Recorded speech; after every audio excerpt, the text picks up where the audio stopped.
The hour for convening having arrived, all members will please take their seats. The clerk will please ring the bell.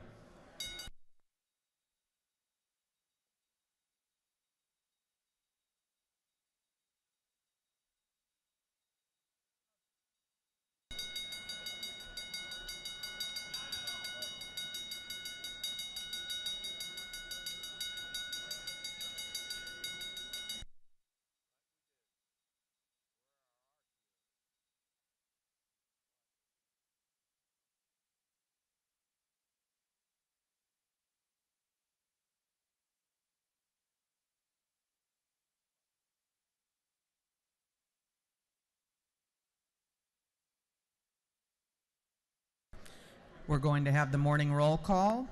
All members present will please vote green to signify their presence in the chamber, and the clerk will unlock the machine.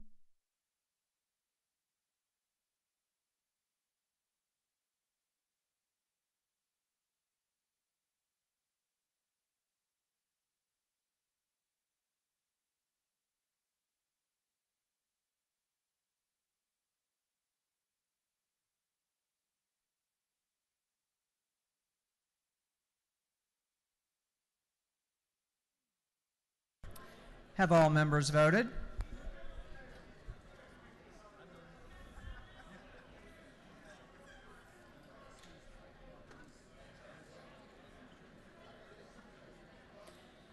Have all members voted? If so, the clerk will lock the machines. Doorkeepers will please close the doors and keep them closed. We will begin our day with scripture reading and prayers by the chaplain, after which we will pledge allegiance to the flag of our country.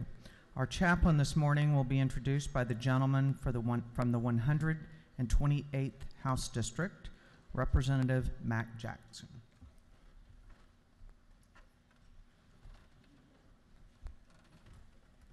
Thank you, Speaker Pro Tem Jones. Good morning, colleagues. Today, I want to introduce to you a good friend of mine, Pastor Eric Murray. But before I introduce him, I want to introduce you to his wife, who's here with him, Kathy.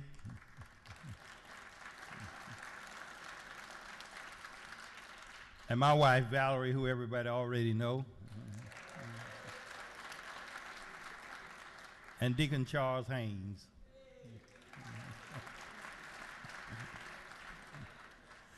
Eric Murray is a dear friend of mine.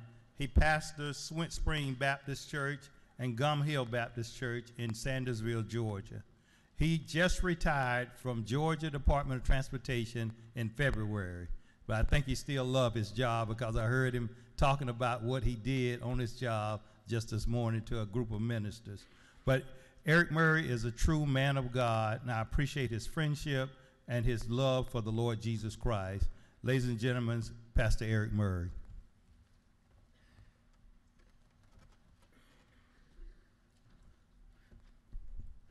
Good morning. To Speaker Pro Tem Jones, to Representative Jackson, who is my mentor. He's been a role model and a very good friend, to his wife Valerie, to my wife Kathy, and to all the clergy here, and to this esteemed House of Representatives. We thank you for this opportunity to just share a few words with you on this morning. Our scripture reading this morning will be coming from 1 Samuel, the 16th chapter, and the 7th verse. But the Lord said unto Samuel, look not on his countenance, or on the height of his stature, because I have refused him. For the Lord seeth not as a man seeth, for a man looketh on the outward appearance, but the Lord looketh on the heart. And just for a few minutes, we're going to speak about don't judge a book by its cover. This is a cliche that we have often heard, and we understand it well, but we often do not practice it. How often have we judged people before we have gotten to know them? And how often have we made judgment calls concerning people before we have taken the opportunity to listen to them based on our preconceived notions? And this was basically what happened to Samuel. When he arrived at Jesse's house, to appoint the new king of Israel, he was remembering all the characteristics of Saul. And the Bible says that Saul was tall. See, he was heads and shoulders of all the others. And when you saw Saul, he looked like a king. He walked like a king. And when you saw him, you saw he's a king. And then, so when he got there, he asked Jesse to present all your sons.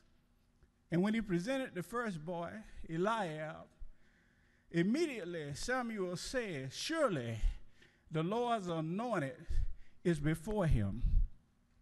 And the Lord says, no, I have not chosen this one. He had another one to pass.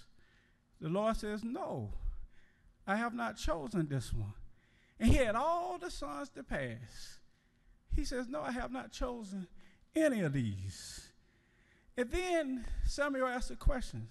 He says, are there any more children? Is there another son? He said, yes, there remains one among the sheepfold.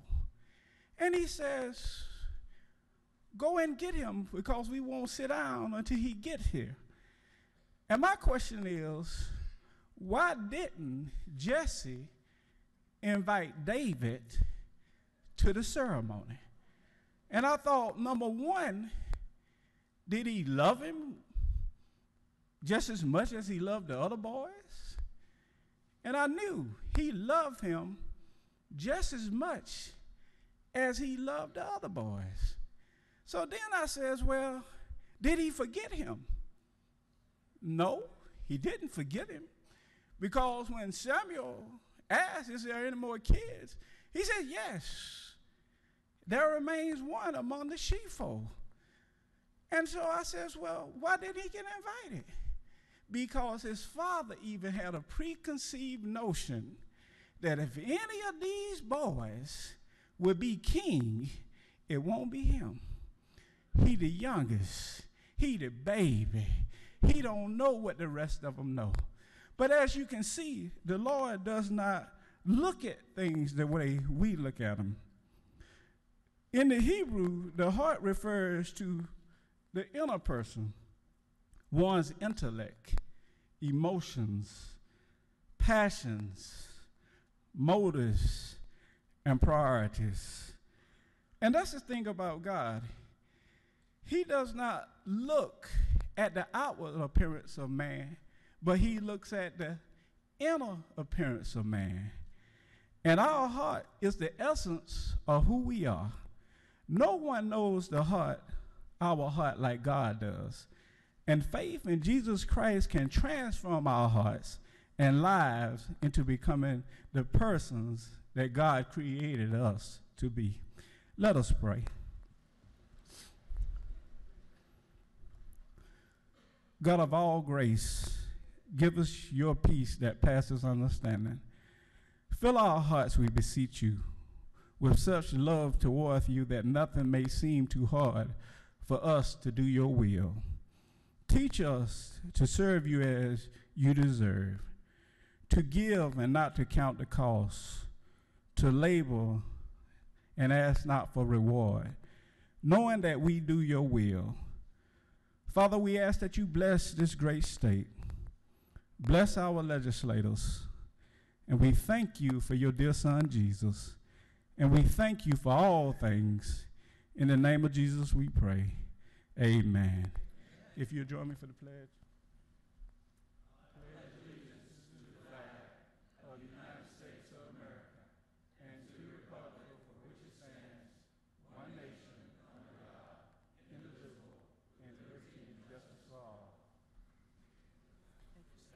Thank you. Can't tell you how much I appreciate it. Thank you so much. Just God what bless we you. needed to hear today. Doorkeepers will unlock the doors.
Chair recognizes Chairman Taylor, the chair of the Committee on Information and Audits.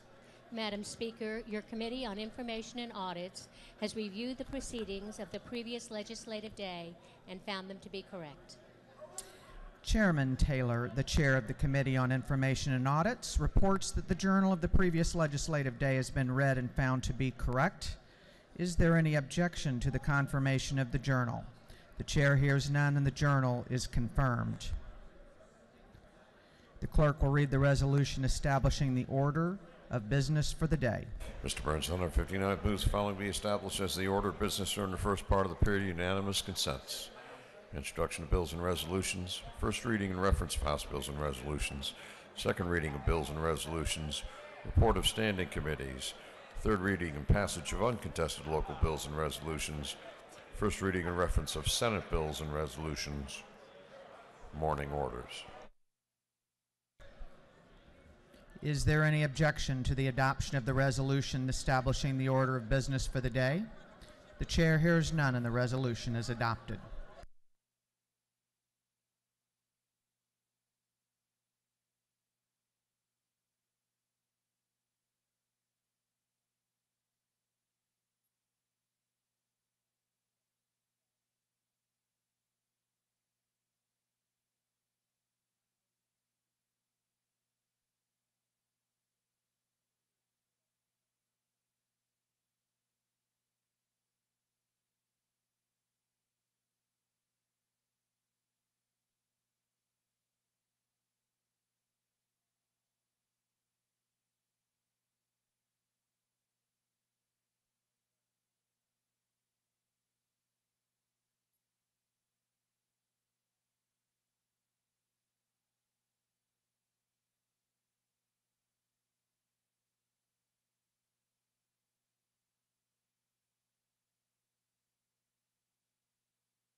First reading of bills and resolutions. The clerk will read. House Bill 1030 by Representative Bruce of the 61st, Alexander of the 66th, Collins of the 68th, Gravely of the 67th, and Bodie of the 62nd.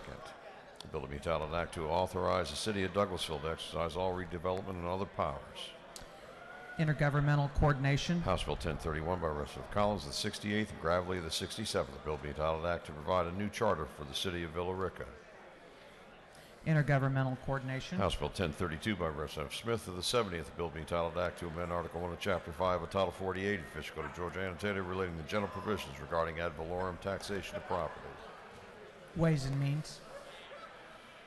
House Bill 1033 by Representative England of the 116th, Kirby of the 114th, Gonzalez of the 117th. Bill being entitled Act to provide for a non-binding advisory referendum. Intergovernmental coordination. House Bill 1034 by Representative Gassaway, the 28th, and Gertler of the 8th. Bill be titled Act to Amend and Act to Amend, Revise, Consolidate, and Supersede the several acts incorporating the town of Tallulah Falls. Intergovernmental coordination. House Bill 1035 by Representative Smyrie of the 135th, Smith of the 134th, Hughley of the 136th, Buckner of the 137th, Peasold of the 133rd. Bill be titled an act to authorize the Magistrate Court of Muskogee County to impose and collect county law library fees. Intergovernmental coordination. House Bill 1036 by Representative Martin of the 49th, Jones of the 47th, Thomas of the 56th, Bruce of the 61st, Raffensperger of the 50th, and others. A bill be titled act to provide the clerk of the Superior Court of Fulton County to require that tax parcel identification number information be included. Intergovernmental coordination. House Resolution 1428 by Representative Taylor, the 173rd resolution recognizing Doc Gene Maddox and dedicating a road in his honor. Transportation. House Resolution 1429 by Representative Hanson of the 80th, Taylor of the 79th, Jones of the 47th, Burns of the 159th, Mosby of the 83rd, and others. A resolution creating the House Study Committee on County Governance. Special rules. House Resolution 1430 by Representative Belton of the 112th, Blackman of the 146th, Williams of the 168th, Hitchens of the 161st, Corbett of the 174th, and others. A resolution encouraging the United States Air Force to deploy F-35 fighter jets to military bases located in the state of Georgia. Defense and Veterans Affairs. House Resolution 1431 by Representative Cooper of the 43rd, Hilton of the 95th, Willer of the 51st, Oliver of the 82nd, Jones of the 47th, and others. A resolution creating the House Study Committee on Healthy Housing. Special rules. House Resolution 1466 by Representative Price of the 48th, Cantrell of the 22nd, Stevens of the 164th, Blackman of the 146th, Deffenbaugh the 1st, and others. A resolution creating the House Study Committee on evaluating and recommending on continuing or abolishing daylight savings time. State planning. House Resolution 1467 by Representative Stover, the 71st, Cassius of the 107th, Tanner of the 9th, Smith of the 70th, Hitchens of the 161st. A resolution proposing an amendment to the Constitution so as to authorize the use of educational special purpose local option sales and use taxes. Education. That completes first readers.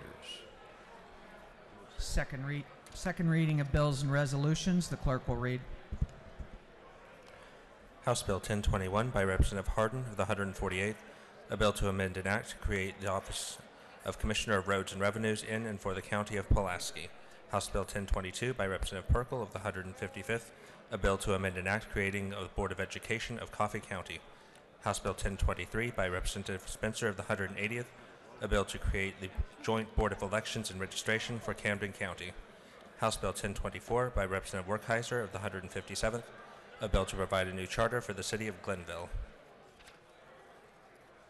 House Bill 1025 by Representative Werkheiser of the 157th, a bill to authorize the governing authority of the City of Jessup to levy an excise tax. House Bill 1026 by Representative Hill of the 3rd, a bill to authorize the governing authority of the City of Ringgold to levy an excise tax. House Bill 1027 by Representative Hitchens of the 161st, a bill to amend an act to provide a new charter for the City of Rincon. House Bill 1028 by Representative Knight of the 130th, a bill to provide for a homestead exemption for Spalding County School District ad valorem taxes. House Bill 1029 by Representative Rutledge of the 109th, a bill relating to general provisions regarding the General Assembly. House Resolution 1414 by Representative Jaspers of the 11th, a resolution creating a House Study Committee on School Security. House Resolution 1415 by Representative Ralston of the 7th, resolution honoring the life of Mr. Milton Lonzo Priest and dedicating an intersection in his memory. House Resolution 1416 by Representative Carter of the 92nd, resolution creating the House Study Committee on Bail Reform. House Resolution 1417 by Representative Powell of the 32nd, resolution creating the Joint Study Committee on Cultivation, Manufacture, and Dispensing of Medical Cannabis Low THC Oil. Senate Bill 412 by Senator Orrick of the 36th, a bill to authorize the governing authority of the City of Hapeville to levy an excise tax. Through second readers.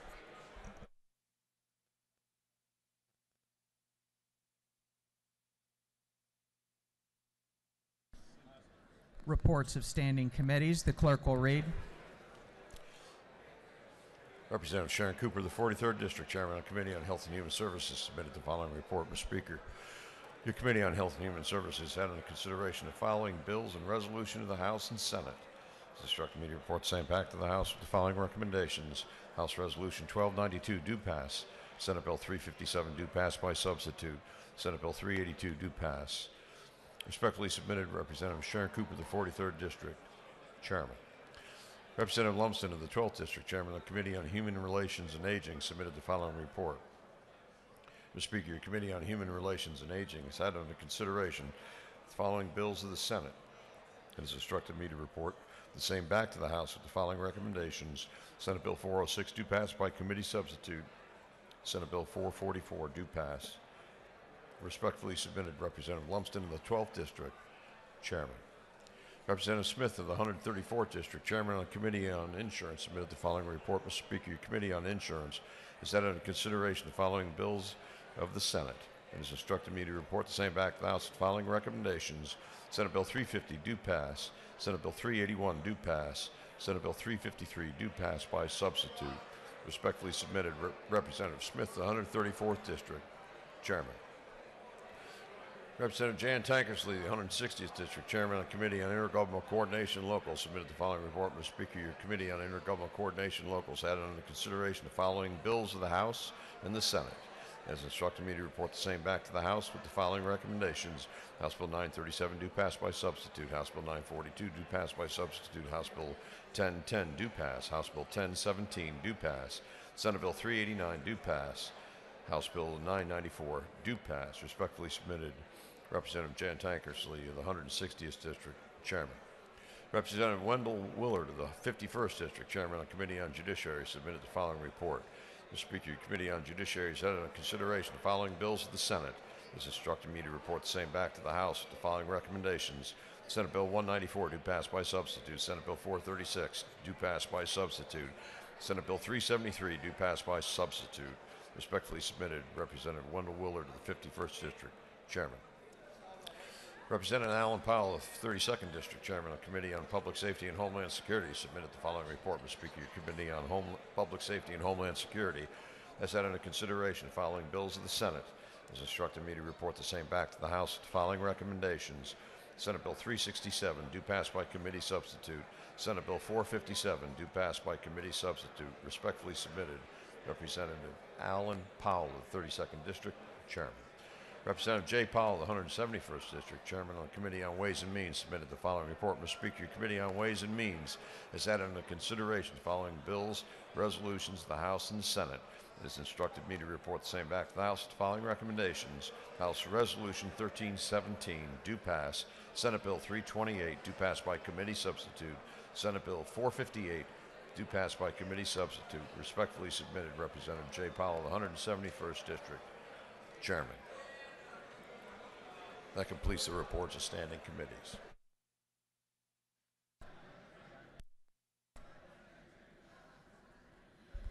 Third reading and passage of uncontested local bills. If there is no objection, we will vote on the local calendar as a whole with a recorded vote. Hearing none, it is so ordered. The clerk will read the local calendar. House Bill 937 by substitute by Representative Bentley of the 139th, City of Reynolds. House Bill 942 by substitute by Representative Gilliard of the 162nd, City of Savannah. House Bill 994 by Representative Marin of the 96th, City of Norcross.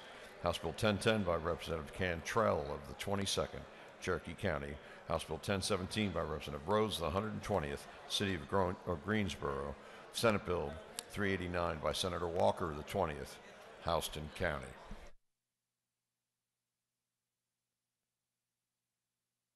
Is there any objection to the previous question being ordered on the local calendar? The chair hears none. The previous question is ordered. Is there any objection to agreeing to the report of the committee which was favorable to the passage of the bills? The chair hears none. The report of the committee is agreed to. Shall these bills now pass? All those in favor of the passage of the bills on the local calendar will vote yes. All those opposed will vote no. And the clerk will unlock the machines.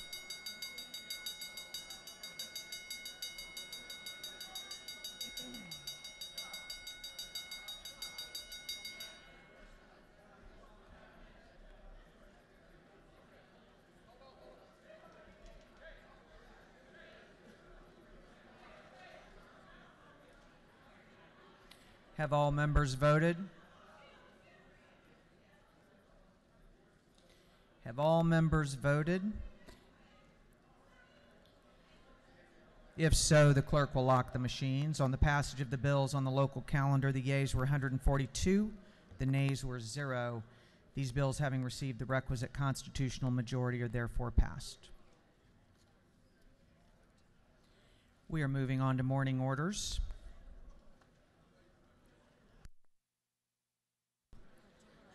Those who have signed up for a morning order, please come to the front so the chair may call on you.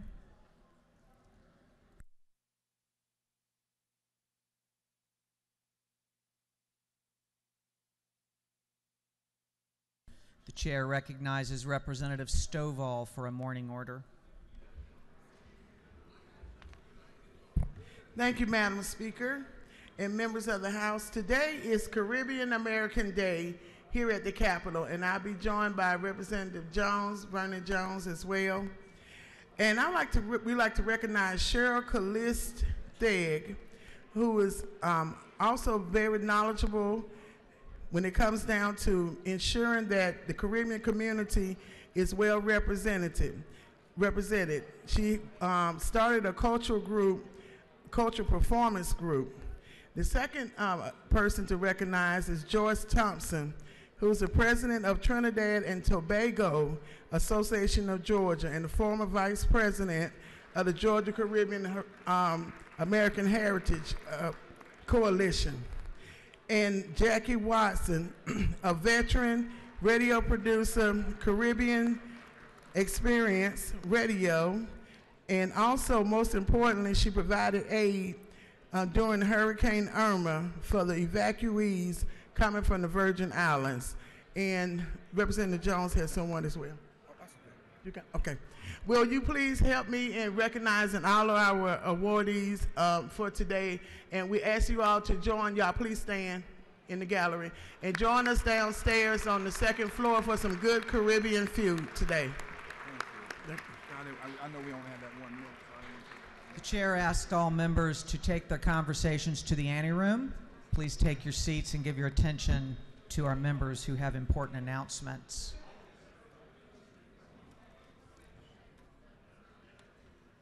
Please take your conversations to the anteroom. We have an important morning announcement now. The chair recognizes Representative Frazier, Representative Williams, and the Richmond delegation. Representative Bentley and others.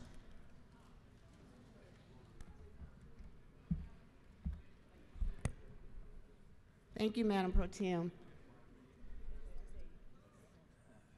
To my colleagues in the House, we're here today to honor a phenomenal Georgian. She was like a mother to me. She mentored me and taught me the value of being a true legislator, especially from rural Georgia. Her name is Mayor Emma Renee Rhodes Gresham. She was born on April 13, 1925, and she passed away last Friday.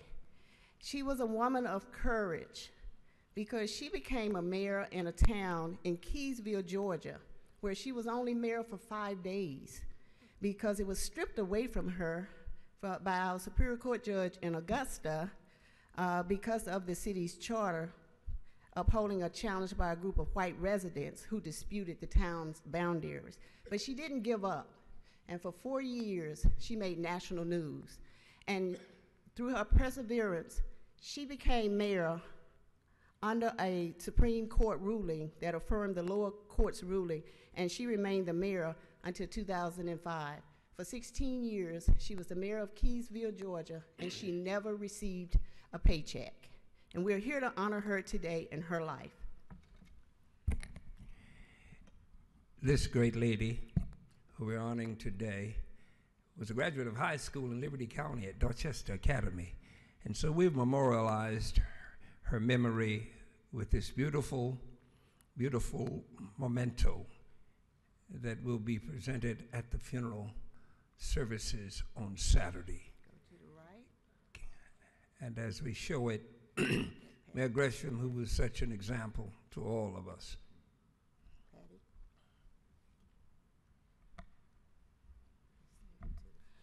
To the Gresham family, on behalf of all members of the Georgia House of Representatives, we present this keepsake blanket to you in memory of your beloved mother, grandmother, Mayor Emma Gresham, for the city of Keysville, Georgia. May God be with you.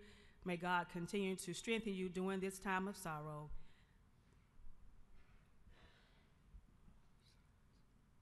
We will have a moment of silence.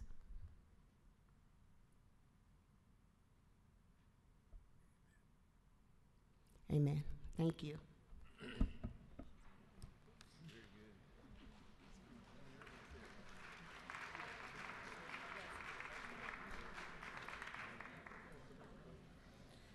Chair recognizes Representatives Marin, Nguyen, and Park for a morning order.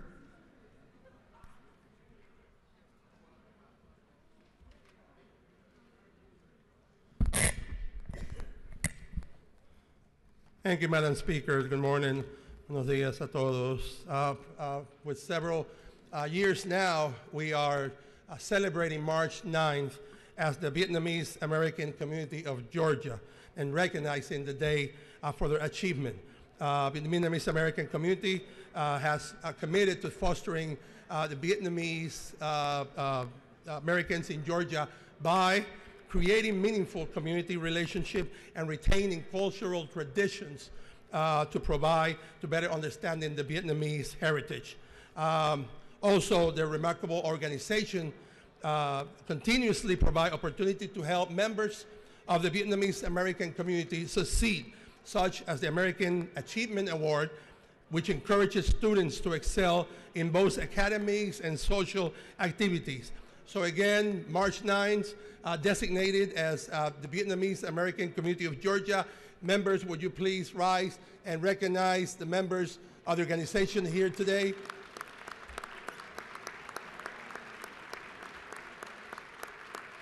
Thank you for coming to the Capitol. And I will yield to B. Nguyen. Kính chào quý vị. That's Vietnamese for welcoming our friends in the gallery. Today is Vietnamese American Community Day at the Capitol, and I'm honored to stand here with my colleagues to honor the members of our Vietnamese American community. But I cannot help but reflect on my parents' own journey to America. My parents were in their mid-20s when Saigon fell and the United States withdrew from Vietnam. Unfortunately, my parents were not part of the wave of Vietnamese people who were airlifted out of the embassy in 1975, but my aunt and her husband, along with their 6 children, were part of that wave. When Saigon fell, American soldiers, against the command of their superiors, helped thousands of Vietnamese Americans escape. They notified their seamstresses, their cooks, their tailors, the Vietnamese people that they grew to love, and ensured their safe passage to America. The Vietnam War was fought for nearly 20 years, a span in which over 1 million lives were lost, including 50,000 Allied soldiers and over 600,000 Vietnamese civilian deaths. An estimated 2.2 million men were drafted, and the average age of a soldier was just 22 years old. When I was on the campaign trail, I knocked on the doors of many men who served in Vietnam. They immediately recognized my last name. They invited me in. We talked about the war, the Vietnamese people, the food, and the women, and we shared an understanding, ones that words cannot articulate, ambivalence towards a harrowing war, the way in which American veterans were treated upon their return to their own country, and the feelings of guilt they had about leaving people like my parents behind, which were never quite absolved. So today, as a reflection of my commitment to honor veterans, I want to begin by honoring the veterans in our own chamber who fought in Vietnam. My friend, Representative Bill McGowan, said to me, "I want to stand next to you in the well one day, for any reason." And so today I get the honor of asking you to recognize Representative Bill McGowan. And speaking of bills, Representative Bill Hitchens, who was kind enough to stop by my desk on my first day and introduced himself as a veteran who fought in Vietnam, and he expressed a common sentiment I often hear, which is, "I feel awful about the way we left the Vietnamese people behind." I'd also like to recognize my friend Representative Al Williams for his service and Representative Howard Maxwell, who both fought in Vietnam. Thanks to Representative McGowan, Hitchens, Williams, and Maxwell, members of the Vietnamese community, including my own parents, have been able to build a fruitful life. So today, I'd like to recognize the Vietnamese community and the veterans who helped build them the American dream. For all those who were left behind, thousands were able to escape and build a second life. To our veterans, thank you for your service. To our Vietnamese community, thank you for your contributions. Thank you. Good job, guys. Chair recognizes Representative Gonzalez for a morning order. Thank you, Mr. Speaker. I rise today. Yesterday was International Women's Day, and this is Women's History Month. In honor of that, I have started a series of art recognizing different artists from District 117 and displaying their work in my offices. Each of you received a little copy of a flyer of our latest artist. Her name is Alice Woodruff. She is a potter from Watkinsville, and she is actually starting a new series that connects the pottery with the Me Too movement. I invite you all to my office in CLOB 509C to see her art and others from the district. Thank you. Chair recognizes Representative Douglas for a morning order.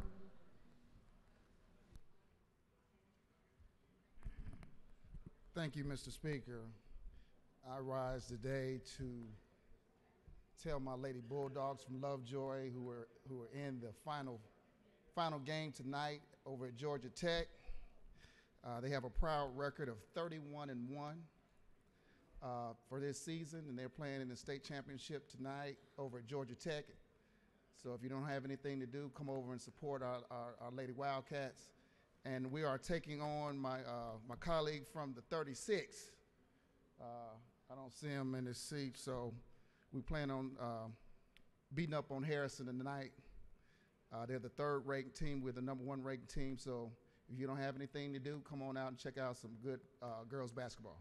Thank you, and God bless. Chair recognizes Representative Gasaway for a morning order. Chair recognizes Chairman Jaspers for a morning order.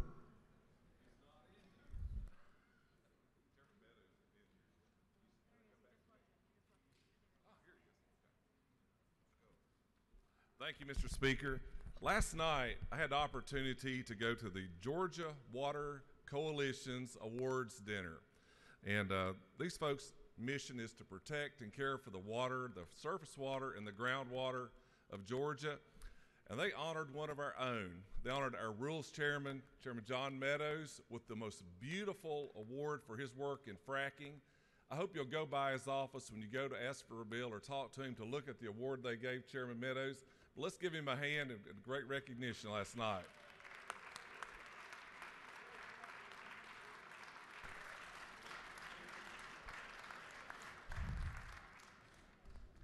When does he get the rest of his award? He hadn't passed fracking.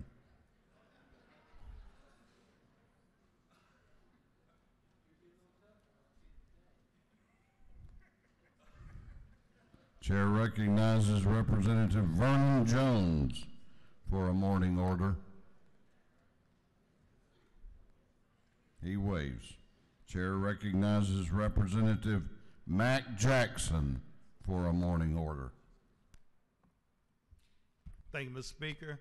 Today I rise to welcome the clergy to the Capitol. Today is Clergy Day, and we have some clergy up in the stand, in the gallery. Won't you stand for us, please, and be recognized?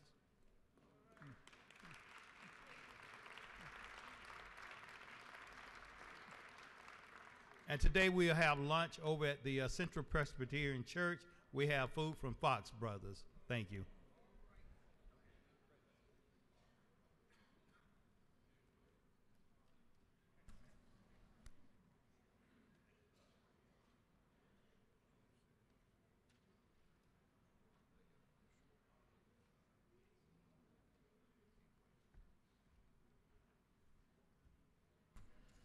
Chair recognizes Representative Reeves to introduce the Doctor of the Day.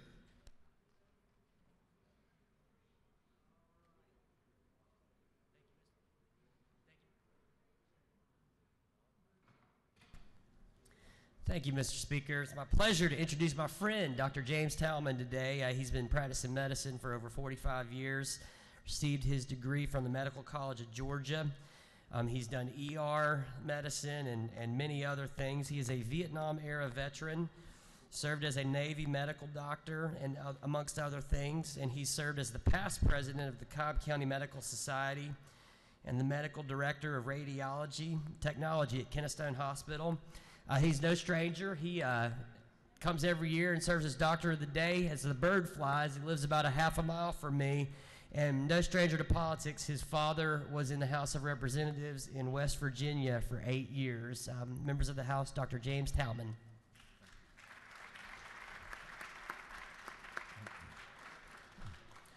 It's an honor to be Physician of the Day at the Georgia Legislature. I appreciate the opportunity to serve again, and thank you all for what you do for the health care of Georgians. As physicians, we appreciate the opportunity to partner with you to increase access to medical care for Georgia. Thank you.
House will come to order.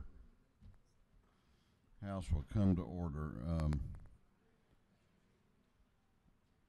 It is a special privilege for me to recognize in the gallery a dear friend of mine and a friend of many of you, and a fellow who grew up in this house because he is the son of the longest serving speaker in the history of the United States. Please welcome Judge Mike Murphy to the gallery.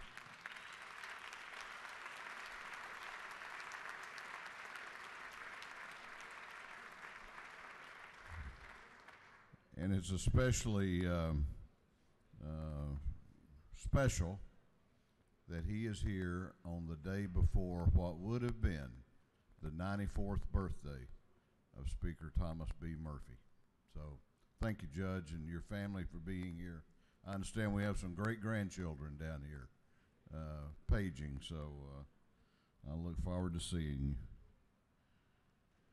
Clerk will read the caption to House Resolution 1240. House Resolution 1240 by Representatives Pruitt of the 149th, LaRicchia of the 169th, and Morris of the 156th. A resolution recognizing and commending Bobby Sears and for other purposes. Chair recognizes Chairman Jimmy Pruitt for an invite resolution. Thank you, Mr. Speaker. I believe out of 12 years, this may be the first time I've had this opportunity to be up here to do this, and what a great day it is to do it. I have with me today Mr. Bobby Sears and his wife Amy and Oscar and Bonnie Hewlett, and also our representatives. But I want to thank you this morning for allowing me to bring Bobby up here to tell the story about him quickly. Bobby's the kind of people who make Georgia successful. He's an entrepreneur. He started a business of his own with an idea that he had of his own.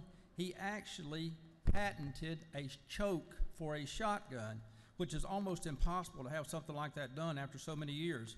But not only did he patent it, but then he went on to win a world championship with his choke in a shooting contest. And then in 2014, he won a second world championship. And then, and it just goes on and on and on. Over the past 7 years, Bobby has won 11 titles in competition in shooting and setting 5 world records using this choke that he designed and patented. It is now sold worldwide, and the name of the company is Gels Precision Chokes, and Bobby has over 50 employees, and we're proud of him. And Bobby, you want to say a few words, but thank you for coming today. Thank you, Mr. Pruitt. Thank you Mr. so much. Speaker. It's an honor to be here today, and we just can't say thank you enough for this great privilege. We love our state of Georgia and the things that you guys do for us every day. First and foremost, I'd like to thank my Lord and Savior Jesus Christ, who made it all possible. He drives the ship, I just ride along, and also my wife and my good friends. We just thank you very much for this great honor, and thank you for having us today.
Clerk will read the caption to House Resolution 1208.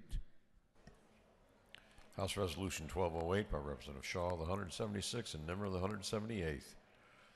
A resolution recognizing and commending Lindsay Westbury to 2017 Teen Miss United States Forestry Queen and for other purposes. Chair recognizes Chairman Jason Shaw for an invite resolution.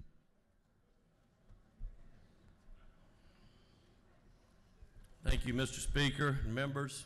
It's an honor for me today to invite some of my hometown friends up from Lakeland. Lindsay Westbury recently this summer won the Miss Georgia Forestry competition, and then she went on a few months later and actually won the Miss United States Forestry Queen at the national pageant. Chairman Morris also has one of the winners in his district, Madison Lynn, who could not be here with us today, but he's going to carry that resolution to her. But Lindsay, it is great to have you. I've watched you grow up. Your mom, Diane, is the city clerk in Lakeland and a dear friend of mine.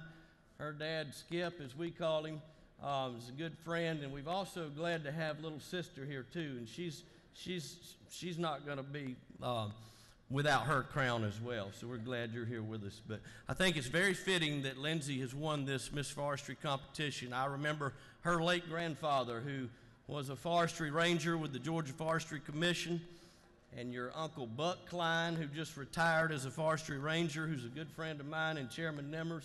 So I think it's very fitting. Congratulations. You're a beautiful girl. She's a senior at Lanier County High School, and she's just as pretty on the inside as she is on the outside. Lindsay, I'm going to ask you at this time to come up and say a few words to the House, if you would. Good morning, everyone. Thank you, Mr. Speaker and Representative Shaw, for allowing me to be here today. It's truly an honor. I thoroughly enjoyed representing the forestry industry, Georgia's #1 industry on the state and national level throughout the year, and I'm really looking forward to the rest of my reign. Thank you all, and God bless you.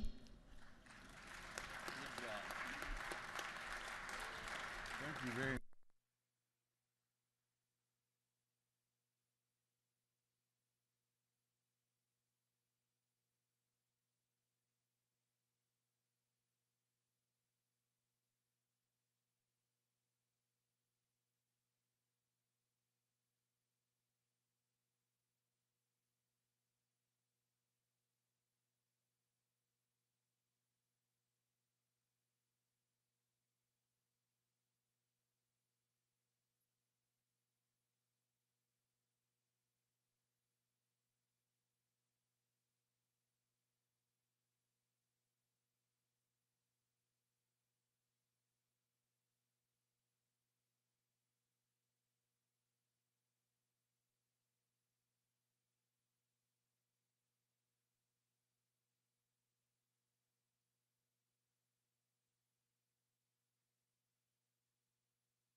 We're going on now to the rules calendar.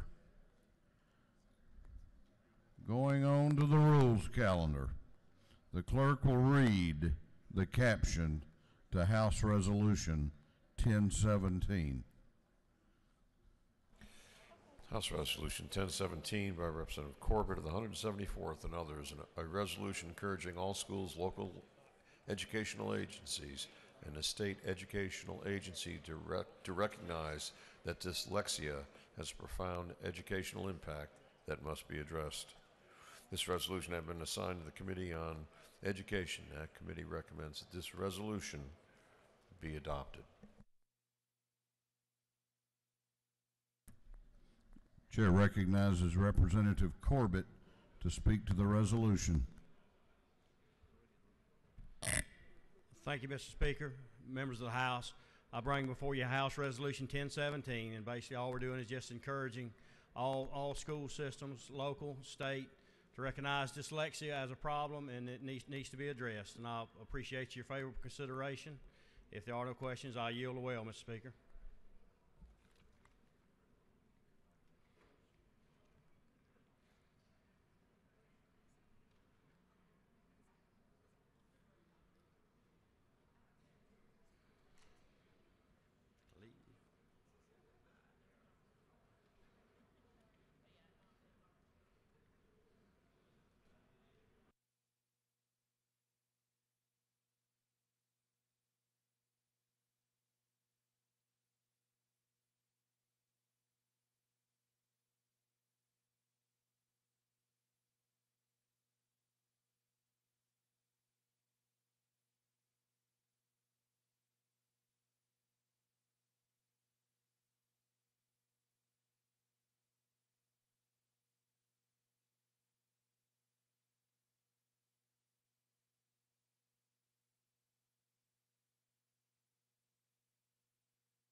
You have no questions, by the way. Is there any objection to the previous question being ordered? The chair hears none. The previous question is ordered. Is there any objection to agreeing to the report of the committee, which was favorable to the adoption of the resolution? The chair hears none. The report of the committee is agreed to. Shall this resolution now be adopted? All those in favor of the adoption of the resolution will vote aye. Those opposed will vote no, and the clerk will unlock the machines.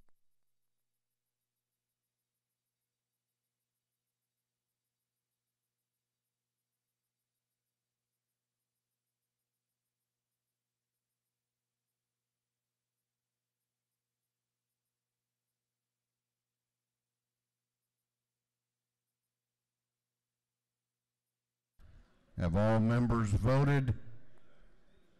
Have all members voted? If so, the clerk will lock the machines. On the adoption of the resolution, the ayes are 159, the nays are 0. This resolution, having received the requisite constitutional majority, is therefore adopted. Clerk will read the caption to House Resolution 1162. House Resolution 1162 by Representative Coleman in the 97th, a resolution creating the House Study Committee on the establishment of a state accreditation process. This resolution has been referred to the Committee on Education. That committee recommends that this resolution be adopted. Chair recognizes the chair of the House Education Committee, Chairman Coleman, to present the resolution. Thank you, Mr. Speaker. Members of the House, you have before you House Resolution 1162. It's similar to one you saw a few weeks ago that was a joint study committee, and it doesn't seem to be moving, so we need to do this study committee. It needs to be done. It's looking at accreditation of our schools in Georgia. Right now, they're SACS accredited, and House Bill 338, that was the chief turnaround officer for the low-performing schools, required one of the items after they hired that officer was to have a study committee to look at accreditation, to look at more than the management of the schools, but to look at the academics. So that's basically what this committee does. It would be a House study committee. Mr. Speaker, I yield the will, and ladies and gentlemen, I encourage you to vote for House Resolution 1162.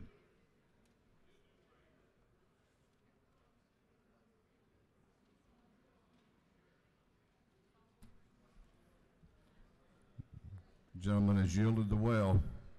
Is there any objection to the previous question being ordered? The chair hears none. The previous question is ordered. Is there any objection to agreeing to the report of the committee, which was favorable to the adoption of the resolution? The chair hears none. The report of the committee is agreed to. Shall this resolution now be adopted? All those in favor of the adoption of the resolution will vote aye. Those opposed will vote no, and the clerk will unlock the machines.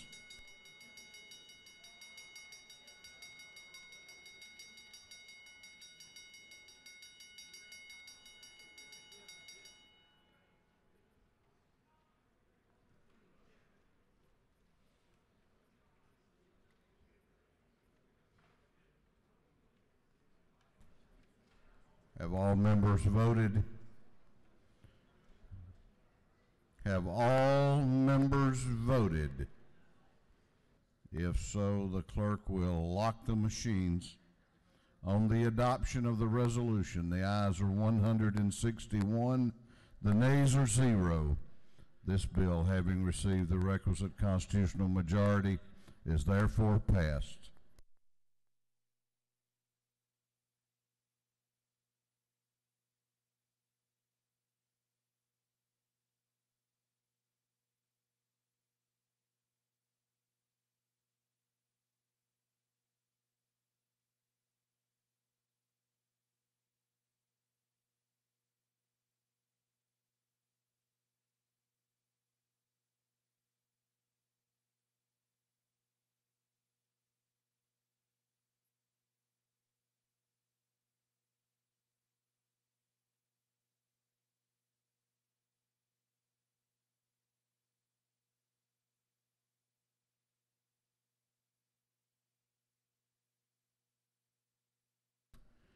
The chair recognizes the gentleman from the 14th House District, the Majority Caucus Whip, Representative Coomer, for a motion.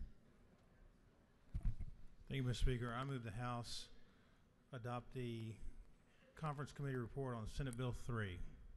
Representative Coomer has moved that the House adopt the Committee of Conference report on Senate Bill 3. The clerk will read the Conference Committee report. Committees of Conference report on SB 3. The Committees of Conference on SB 3 recommend that both the Senate and the House of Representatives recede from their positions and that the attached Committees of Conference substitute to SB 3 be adopted. Respectfully submitted, Senator Tippins of the 37th, Wilkinson of the 50th, Miller of the 40th, Representatives Nimmer of the 178th, Coomer of the 14th, and Hatchett of the 150th. The chair recognizes the Majority Caucus Whip, Representative Coomer, to explain the Committee of Conference report for Senate Bill 3. Before you take the the clerk advises the chair that the Conference Committee report has been on your desk since day 29. Is that correct, Mr. Clerk? Since day 29. There are copies going out this morning in case you still don't have those, but they have been on the desk now for over a week. Gentlemen may proceed. Thank you, Mr. Speaker. Senate Bill 3, the Conference Committee report that's before you, is the original version of Senate Bill 3 that passed the Senate unanimously last year. When it came through the House, we amended the bill with language from another bill that has since been dealt with otherwise. And to refresh your memory, Senate Bill 3 requires the State Board of Education and the Technical College System of Georgia to essentially create an industry credentialing program for careers in technical agriculture and education programs that match students with high demand industries and get them certified as quickly as possible in those industries. And with that, Mr. Speaker, I will take any questions.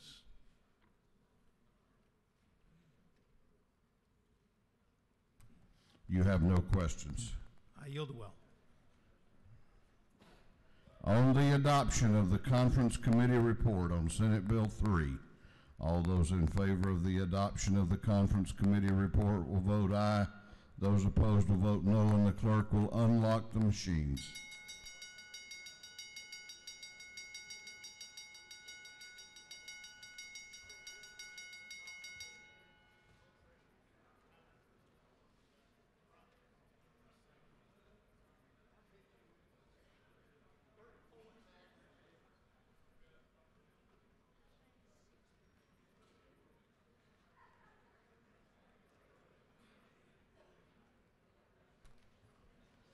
Have all members voted? Have all members voted? If so, the clerk will lock the machines. On the adoption of the Conference Committee report on Senate Bill 3, the ayes are 163, the nays are 0. The Committee of Conference report is adopted.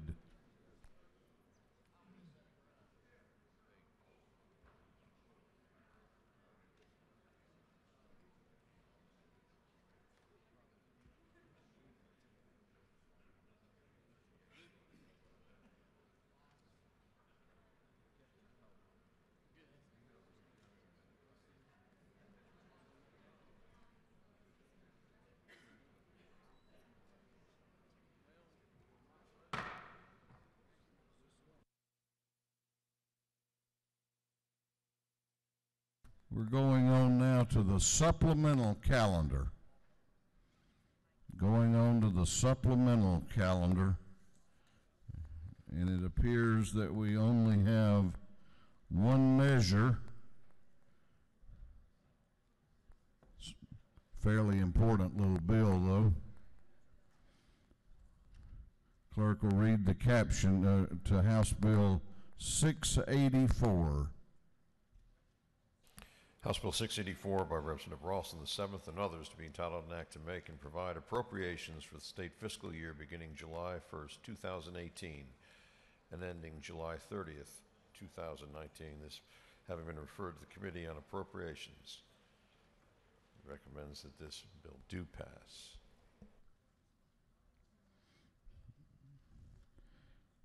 Ladies and gentlemen of the House, the chair resolves the House into a committee of the whole House for the purpose of considering House Bill 684, which is the General Appropriations Bill for fiscal year 19. The chair appoints the gentleman from the 159th House District, the Majority Leader of the House, Leader Burns, as chairman to preside over the committee of the whole House.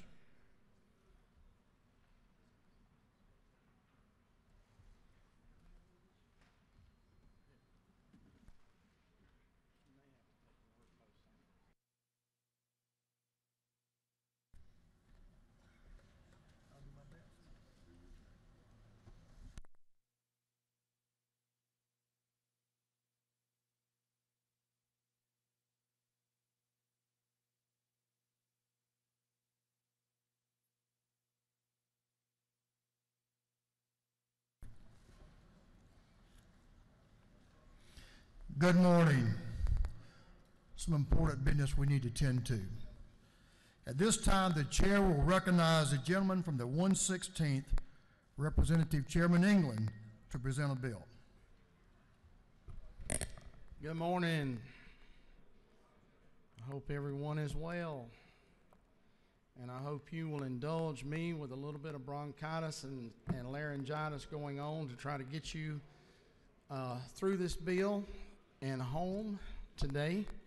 I know many of you are looking forward to getting home to your families and businesses, and so we're going to try to walk through this fairly quickly in order to enable you to do that. So I'm going to keep my comments fairly brief.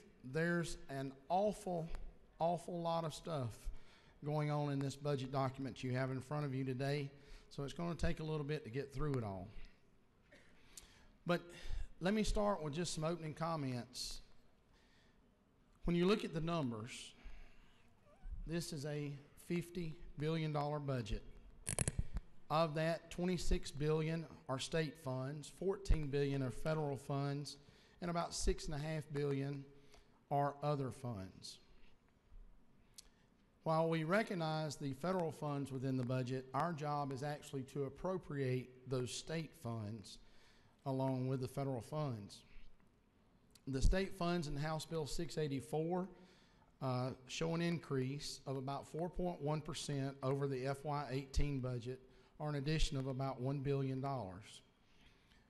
However, this is an annual per capita amount of about $2,496 per citizen of this great state, which is still below the high water mark per capita spending in 2002 of $2,596. So, as you look at this budget, and as the Holy Bible tells us that where a man puts his treasure is where his priorities are, and in this budget, $9.8 billion, by far the largest share of this budget, goes to K-12 education. When you look at K-12 education and higher ed spending as well, it's about 54% of the total state budget. The Department of Community Health is the only other entity within the budget that get actually into the double digits of percentages, which is about 13% of the FY19 dollars. When you couple that with all the other agencies that deal with health and human services, it still rolls up to about 22% of the state's budget. And while our appropriations for the Department of Corrections continues to be the largest cost in our public safety arena, which formulates or accounts for about 8% in this bill, it is noteworthy to note that our spending on state correctional facilities due to criminal justice reforms have actually leveled off and actually declined a full percentage point from a decade ago. So a decade ago in 2000, in the amended FY09 budget, it was 5.52% of the budget. Today we're looking at about 4.5%. So criminal justice reforms have been working and are working. Our priorities create themes, and you'll see those as we go through this budget. And if you will, take out your tracking sheet. You've got numerous pages in front of you, but if you'll take out your tracking sheet, I will walk you through those changes. First and foremost, I do need to stop for just a minute and thank a few people. And of course, as always, our House Budget and Research Office staff, and they're all sitting here on the front row, and my moral support and the folks that have my back always. And I want to tell them all thank you, and especially Martha and Christine for putting up with me. And I want to thank our subcommittee chairs. Our subcommittee chairs have done an awesome job this year in going through this budget and coordinating with each other many projects that, as you see, a lot of things through this budget tie together across agency lines. And so we'll look at a few of those as well. So as you take your tracking sheet, if you'll look at Section 1, there are no changes. It deals with the State Senate. They will make their changes. There are several statewide changes that you're going to see. I'm going to deal with the things that are substantive, that are actually new dollars doing things other than insurance and those kind of things. So we'll kind of move through those fairly quickly.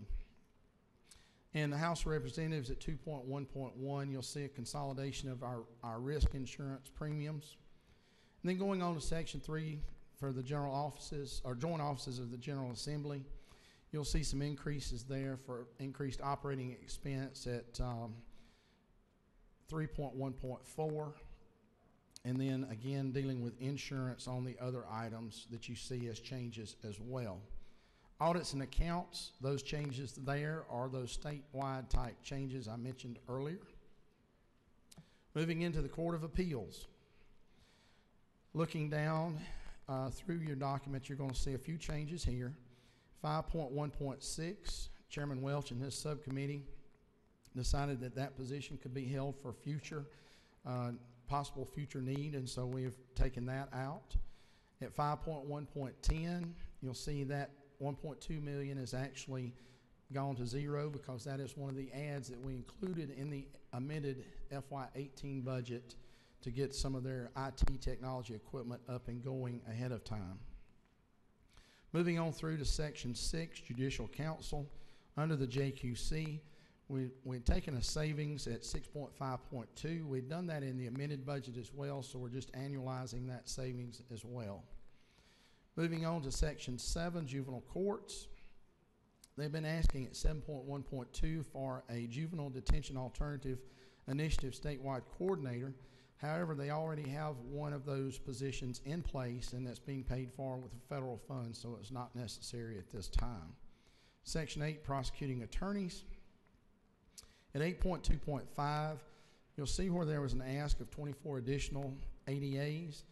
And the House and Chairman Welch and his subcommittee have made it a priority that as we add assistant DAs, we also add assistant public defenders, and trying to keep a balance, not only with numbers, but also with salary. So you'll see the change there at 8.2.5 dealing with numbers. And then at 8.2.7, that becomes an actual pay scale issue as well. And then annualizing a position for the Northeastern Judicial Circuit at 8.2.11. Again, the other changes deal with statewide changes and retirement. Superior Court, Section 9. At 9.3.6, there was an ad for an additional judgeship in the Cobb Circuit. However, as we got into the budget process, the circuit actually came to us and told us that they had made a mistake in their count, and we appreciate them coming and actually letting us know that they had made that mistake. And so that judgeship is not necessary at this point in time, so we've taken it out. At 9.3.7, we've said no on that salary increase for this time. Supreme Courts, if you'll look at 10.1.11, Again, some IT expenses there for the new judicial building. Those were also included in the amended budget as a cash item there. State Accounting Office, no changes under Section 11. DOAS, Section 12, no changes. The Department of Agriculture. Another change that you're going to see in numerous places, the first one shows up here at 13.1.2. The funding or the increase for the insurance within Regents was not actually funded in Regents. So where it was placed throughout the document in other agencies, we've also gone in and taken that out throughout the document. At 13.2.6, you'll see an addition there to annualize 11 positions based on staggered start dates. And then moving down to marketing and promotion at 13.4.4 through 4.7. One of the first things you're going to see in the document related to the work and the recommendations of the Rural Development Council. And through this, we're actually establishing a partnership, a three-way partnership between the Department of Ag, Board of Regents, and the Department of Economic Development to do a three-ring model of how to go out and recruit business and industry and keep jobs in rural Georgia. But understanding the most important thing in rural Georgia now and well into the future is going to be production ag and what it brings to the table, literally and figuratively. And so we're adding marketing there. And as I said Wednesday, our surrounding neighbor states spend considerably more in ag marketing through their Department of Ag than Georgia does. And when I say considerably, I mean very considerably more than we do. And this just helps puts us on a world stage in marketing the things that are produced by our growers and producers around this state. Section 14, Banking and Finance, no changes. Moving into Section 15, DBHDD. 15.2.7, another one of the Regents insurance changes I mentioned earlier. 15.6.5, the Matthew Reardon Center for Autism down in Savannah have expanded and added to their enrollment. And so what we're doing there is actually recognizing that addition of students that they're taking care of. And they do that in partnership with the Marcus Autism Center here in Atlanta as well. It just helps those families in the southeast corner of our state be able to get services for their children much easier. 15.8.10, coming out of the Commission on Children's Mental Health had been a recommendation to help bridge the gap of young people coming out of any type of children mental health help and going into adulthood. We've not had a very good plug-in there in the past. And so out of that commission, it was recommended that there be some supported employment and education assistance for those young people. As we looked at the budget, and Chair Lady Dempsey and her subcommittee looked at the budget there, realizing that it's going to take a little bit of time to ramp this up to the 500 positions. So we've basically just pushed the start date of recognizing the 500 slots for the young adults to January 1st start. 15.8.11 is something that Chair Lady Dempsey has put a lot of heart, soul, and effort into as well. And as we have continued to bolster our mental health services here in this state, it has been important not only to have those services available, but allow individuals, whether it's young people, adults, whoever, access to those services and allow them a way to connect to those services. And so what this is actually going to do, this will be a tie to the Georgia Crisis Access Line, and it will basically create an app for your phone or computer that will give you real time with someone in the state of Georgia 24 hours a day, the ability to chat, call, text, whatever, so that when an individual starts having an issue and feel like that if they just had someone to talk to, that they might be able to get through it. And so I want to applaud Chair Lady Dempsey for that, and I think we'll see some tremendous results out of that going forward. At 15.12.2, you'll see a small ad there for a one-week summer camp for students and young people with disabilities in partnership with Emmanuel College. And what they're doing there is creating an ag camp help disabled young people see and understand the careers that are available to them within the field of agriculture, which is, as we've said many times, the largest industry in our state. Section 16, Department of Community Affairs. 16.2.2, you see a reduction of $200,000, and that is based on a 2017 audit that was asked for by the General Assembly, and realizing that there were many unacceptable expenses that had been incurred by the ARC, and so we're going in and saying that we're just not going to stand for that, we're not going to put up with it, and so we're making a reduction there. Under Departmental Administration at 16.3.6, another item that, as we traveled the state this year with the RDC, or last year with the RDC, a lot of small towns do not have the ability to take advantage of many of the grant programs, either state grants or federal grants that are out there for historical preservation and many other initiatives like that. And it was brought to our attention that if we had a staff attorney at DCA that could work with those small communities, that many more of our communities would be able to take advantage of those services. So that's what we're doing there. 16.10.2, we've had a partnership with the Second Harvest of South Georgia now for a couple of years, and of course in last January and February, January and February of a year ago, as tornadoes hit there in Albany, we had left some additional funds in there to help them service and take care of folks down there. Well, as they worked through that disaster and then realized that some of the federal funds that were thought to be coming to them actually did not come. And so we're saying that the one-time funds that were put in at one point would stay in again this year to help offset some of that cost. Under 16.14.2, just using some of the internal base funding at One Georgia to go toward the Defense Community Economic Development Fund per House Bill 470 from last year's session that Representative Shaw Blackman worked so hard on. Moving on to Section 17, Department of Community Health. You'll see a small language change at 17.1.7. Just as the Enterprise Data Solution System gets stood up, we're just telling DCH to be sure to allow for portals to be there for other entities like the State Office of Rural Health and the partnership that we're working through that you'll see in here in a minute too with them is available so that rural hospitals and hospitals all across the state, not just rural hospitals, will have the opportunity to go in and see data that tells them more about the caseload within their service areas.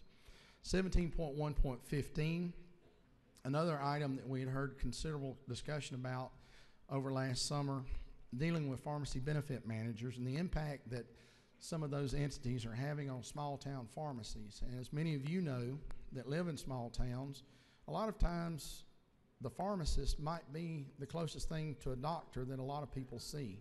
And so it's important to keep those brick and mortar pharmacies up and operating. So we're asking for a report. It mirrors a report that was done by the state of Virginia last year that brought forth a lot of usable data. And so we'll be looking at that going forward. 17.4.5 under healthcare access and improvement. You'll see the elimination of one-time funds for the creation of 4 FQHCs, and then at 17.4.6, going back in and creating 2 new FQHCs going forward.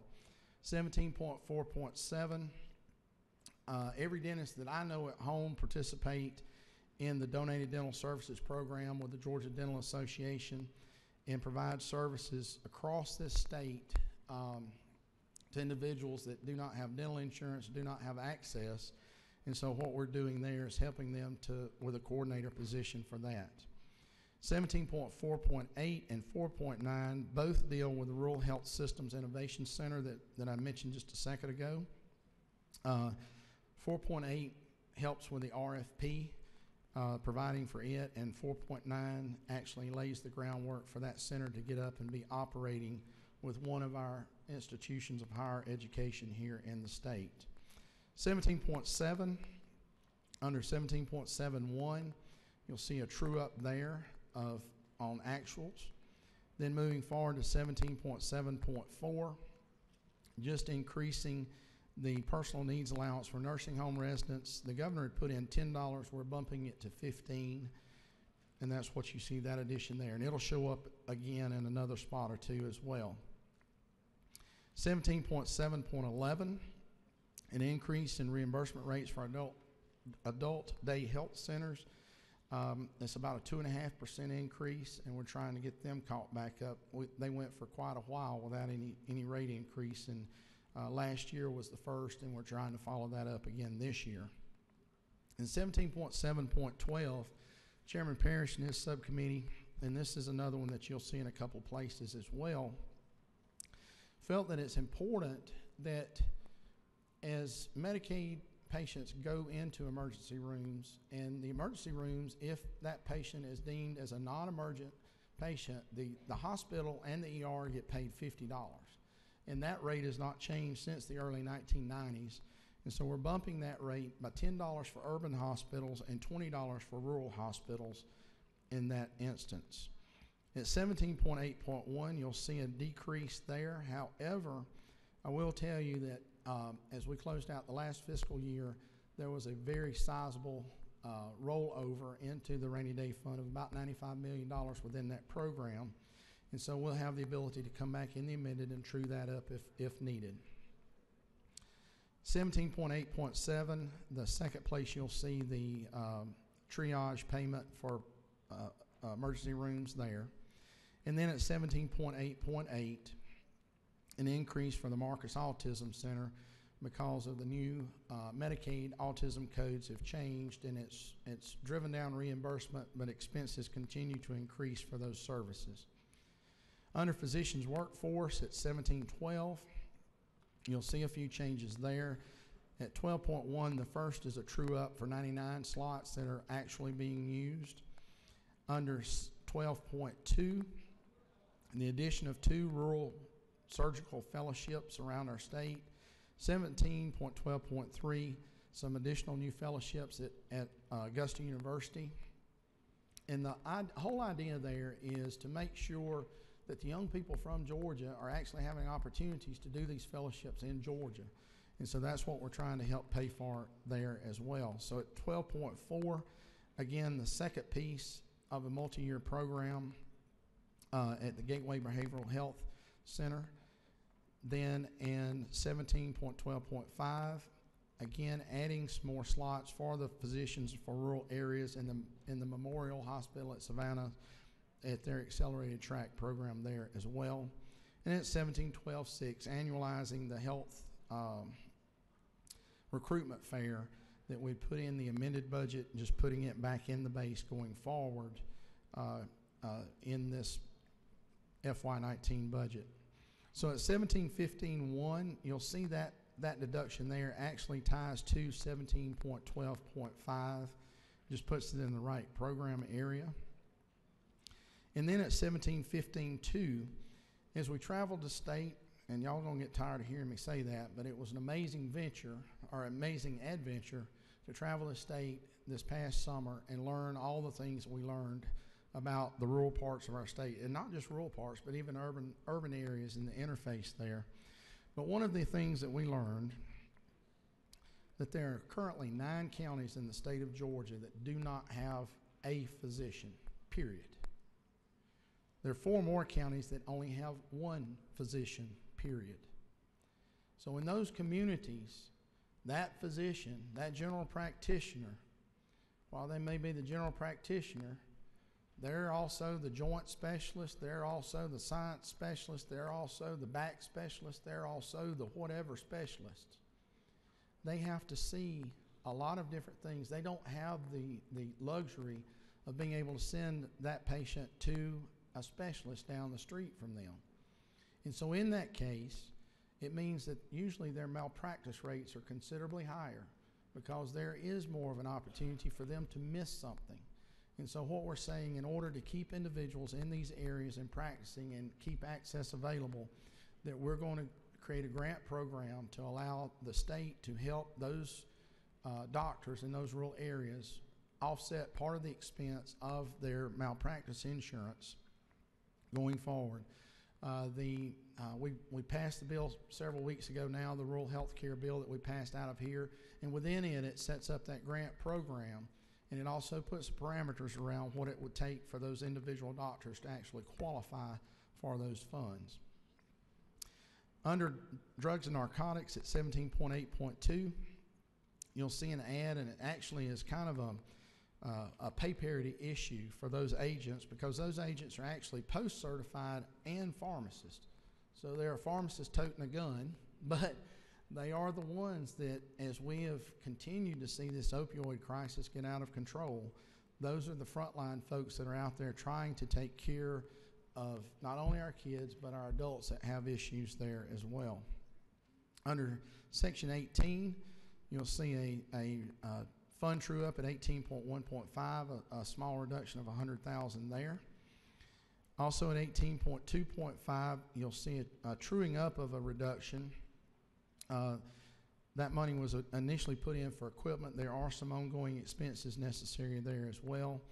And then at 18.2.6, you see a transfer from that program area down to 18.4.4, and it's just a changing of where those positions are accounted for. Under the Department of Corrections, at 19.3.5, you'll see a change in the reduction of the one-time funds, but there were some ongoing expenses that were not contemplated in the original reduction of $224,000, so we've softened that to $196,000. 19.5.6, again dealing with the Regents Healthcare issue. 19.5.7, just recognizing there are some existing funds in the base for the electronic healthcare record program. In 19.7.1, you see a rate increase for the correctional officers at our private prisons around the state. As we had adjusted our correctional officer salaries last year, we did not adjust them for the private institutions that are helping us with our population. However, we had told them at that point if they would come in and make available the same educational opportunities for the folks that they're taking care of that we have made in our state prisons, that we would come back and revisit the issue, and so we're standing good on our word there. At 19.8.8, again, a lessening of a cut there because there are some ongoing licensing fees dealing with software. At 19.8.9, elimination of some one-time funds for some materials that were bought last year. Section 20, Department of Defense, no changes. Section 21, Department of Driver Services, you'll see a couple of, again, a couple of statewide changes and just a couple of language items that we've agreed to there as well. Section 22 under decal. 22.1.6, just the recognition of another thing that we heard this past summer dealing with birth through 5 literacy and numeracy, and just focusing on that through decal, and you'll see it again here in a few minutes under Governor's Office of Student Achievement, and just asking them to focus that much harder on those first 5 years, those first 5 developmental years for these children. Under Section 23, Economic Development, you'll see a new program area there, 23.8 under Rural Development. That is a new program. It was announced earlier this week, and we're providing the funding for the Deputy Commissioner, the Project Manager, and then operating expenses. This is ring 2 of the 3-ring model that I'm telling you about as we look at making sure that we're successful in rural development. At 23.10.3, there's a recommended cut of $100,000 for the Historical Society. We've come back and said we don't agree with taking that deep of a cut. They're actually partners with us across this state on taking and maintaining and installing our historical markers. Under Education, Section 24, 24.1.5, adding 2 young farmer teacher positions, one in Polk County and one at Petula Charter Academy. And then as the Young Farmer program has continued to grow over the last several years, the need for an executive director position, which had been filled up till about 12 or 15 years ago, and as those program numbers had dropped off, that position had been pulled back. We're now back to nearly 60 positions statewide, so it's time to put a coordinator position back in place. 24.4.5, you'll see a reduction of $1 million, but it actually moves over to 24.6.2, and it deals with the chief turnaround officer and the work that they're doing. And then at 24.6.3, Chairman Dickey and his committee, again, based off the things we'd heard as we traveled the state this past year, understanding the need as we talk to employers and businesses out there, the need for soft skills and the lack of soft skills being taught today. Just saying that within these schools that the chief turnaround officer is working for, that they go in and implement these soft skill programs there. Under GNETs in section 24.10, you'll see a reduction for actuals there. There are about 200 less students there, so we've taken, just trued that number up. And the same at 24.13.2, a true up in the formula there. And then at 24.13.5, you'll see in addition, one of our partners in dealing with the residential treatment facilities is, of course, Kids Peace. And Kids Peace has added 20 additional beds. And so what we're doing there with the 143,373 is actually paying for those 20 additional beds. Under preschool disability, you'll see another true up at 24.15.2. And then at 24.16, you'll see another new category there dealing with pupil transportation. Used to, pupil transportation was broken out. At some point, we rolled it up under QBE. So we're saying let's go back and break that back out so we can actually see it and make sure we're making the adjustments there that are necessary. So you'll see a deduction at 24.19.10 of $131,980,741, and it just goes right back in here. Plus recognizing the new FTEs that have come on board with 230,000 add, and then going back in and doing some cash funding for school buses, something that used to be included in the budget. As we went into the recession in 08 and 09, we pulled the cash funding out and started doing bonds there. But just recognizing that we need to catch back up and start fully funding or start funding it with cash again. An adjustment at 24.18.1 for actuals again. Looking at 24.19.2. Recognizing the 0.38% growth in students, but also recognizing that a couple of our state commission charter schools have closed, and there were some savings that we could take there as well. 24.19.4 school nurses, truing up the formula there and making sure we do not lose some matching federal funds. Again, recognition at 24.19.5 of those two schools that have closed. 24.19.7, recognizing the actual payroll data that has been corrected and that there were some savings to be found there. 24.19.8, asking for a report based on the actual number of counselors and nurses that are in our schools that we say should be there, that we fund for putting there, and just making sure that we're keeping up and that the school systems are keeping up with that as well. 24.19.9, language just recognizing those 20 additional beds that I mentioned earlier at Kids Peace and making sure that they're forward funded. And again, recognizing the creation of the transportation program at 24.19.10. At 24.20.3, the Positive Behavioral Intervention System, or PBIS, that is run through our RESAs around the state has been incredibly successful where it's been implemented. And so this 1.6 million add here is actually going to go further into training parents, counselors, people in the community of how to deal with individuals and students that are having issues. It will also cross-reference over to the app that I mentioned earlier that Chair Lady Dempsey and her committee have worked so hard on. 24.23 under the state schools. You'll see the addition of a mobile audiology clinic there, and that lab will travel the state. As we all understand that in metro areas we do not have the lack of services to help children help us understand that children can't hear. And so it's very important to catch these young people at the youngest age we can to realize that they're having a hearing issue that directly translates into a learning issue, and so we're trying to take care of that. And then at 24.25.5, recognizing some savings that we put in the amended budget on testing. As we've reduced testing on the state level, there are savings to be annualized and taken there. Section 25, ERS, and in recognition of the men and women that have served our state for years and now are retirees, we understand that money doesn't go as far as it used to.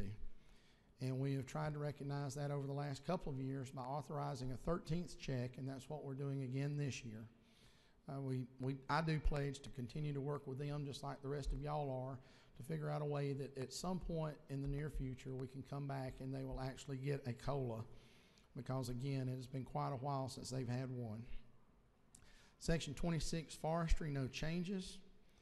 Section 27, governor's office, you're going to see at 27.7.6, recognition of something that we actually started in the amended budget of going back in and for low-income students actually doing 2 AP testing or tests, 1 in AP STEM and then 1 in any area that they choose. And we still have 1 free AP test for every student in STEM as well. And again, at 27.7.7, the recognition of that Birth to 5 literacy and numeracy program that we've talked about. Under Human Services, Section 28, at 28.3.3, all of us have a child advocacy center in our communities or that serve our communities. And there we're recognizing an addition of $10,000 per center that we're putting into the budget for this coming year. Under 28.4.1, it's just a name change there is all that is, just a language item. At 28.6.7, reducing the one-time funds for the mobile technologies that we'd put in last year. Under departmental administration, going down to the daily personal needs allowance, not daily personal needs allowance, but the personal needs allowance that I mentioned earlier for nursing home patients, just taking that from $10 to $15 is what that's recognizing there. 28.14 out of home care, 28.14.2, a reduction at the Families First Coaches program. Our initial reports have been that that program has not been as successful as we would have hoped, and so we're capturing part of those dollars there in savings. At 28.14.3 and 14.4, as we left here last year, we had actually increased the amount that foster families were getting for the foster children they're taking care of. And so the governor put in $2.50. We've made an addition to take that to $3.75, and we're looking for our friends in the Senate to hopefully bring another $1.25 to the table as well. Moving on to Family Connection at 28.20.1. Again, bringing in Family Connection in every community across this state. All 159 communities our counties have a Family Connection. Pre-recession, we were doing an allocation of $50,000 per year to them. We have finally gotten back to that pre-recession funding level with them as well this year. Going on to the Voc Rehab Agency at 28.25.4. Recognizing some existing state funds for the federal match. At 28.25.5, the elimination of funds that were placed in for the Warrior Alliance that actually never got off the ground. 28.25.6, understanding that the Southwest Georgia corner of our state is without the supported employment services that are so desperately needed by individuals. And so what we're doing there is establishing a hub in that 14-county area down there in the Southwest Georgia corner, and that's what that $200,000 helps make happen. Section 29, Insurance Commissioner. 29.1.5, 29.3.3, and 29.5.3, no new money. It's just moving money within the programs within the Insurance Commissioner's office.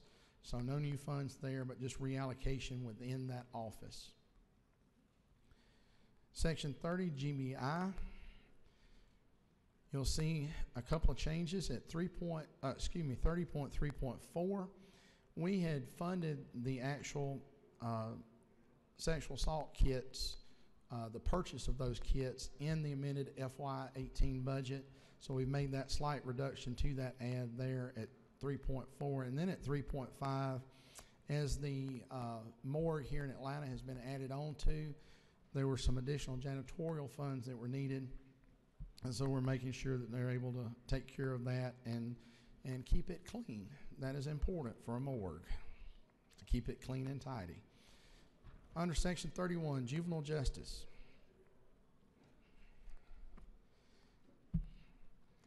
At 31.1.5, again a true up. The 9 additional beds there were being funded at 100% for 365 days. We all understand and know that all 9 beds would not be full that entire time, so we were able to capture a little savings there. And if needed, we can also address in the amended budget when it comes time. 31.3.5, again, the Regents insurance issue, and 31.4.7, that same issue again. Section 32, Department of Labor. As employment has gotten better in the state of Georgia, the need for unemployment services have greatly diminished. And so in that, federal funding for unemployment services is greatly diminished. And so all we're saying here at 32.4.2 to the Department of Labor is in areas where you have offices that you may be looking to close, go into those communities and establish partnerships and relationships with the entities that are already existing there and use those entities to be able to continue to offer those services. And then at 32.4.3, just the recognition that there may be some places around the state where that's not possible and that there may be additional funds needed to keep some of those offices open. Section 33, Department of Law at 33.1.6, the governor had added 1 paralegal. Chairman Welch and his committee felt that 2 were needed, so there's an addition of 2. I think there's actually an ask of 3, but we've said that we will go with 2. Section 34, Natural Resources, 34.1.4. 2 back-to-back hurricanes makes a mess of the coast. And in that, many sunken vehicles, sunken boats, sunken a little bit of everything wind up piling up in channels and estuaries and different places along the coast. And so it's necessary from time to time for DNR to go in and clean up some of this. And so that's what we're doing there is adding about half the funded request there for that cleanup. 34.7, you'll see an add at 34.7.5 of $250,000. Those are for some ADA compliance issues at George L. Smith State Park. Moving on to Section 35, Pardons and Paroles, no changes.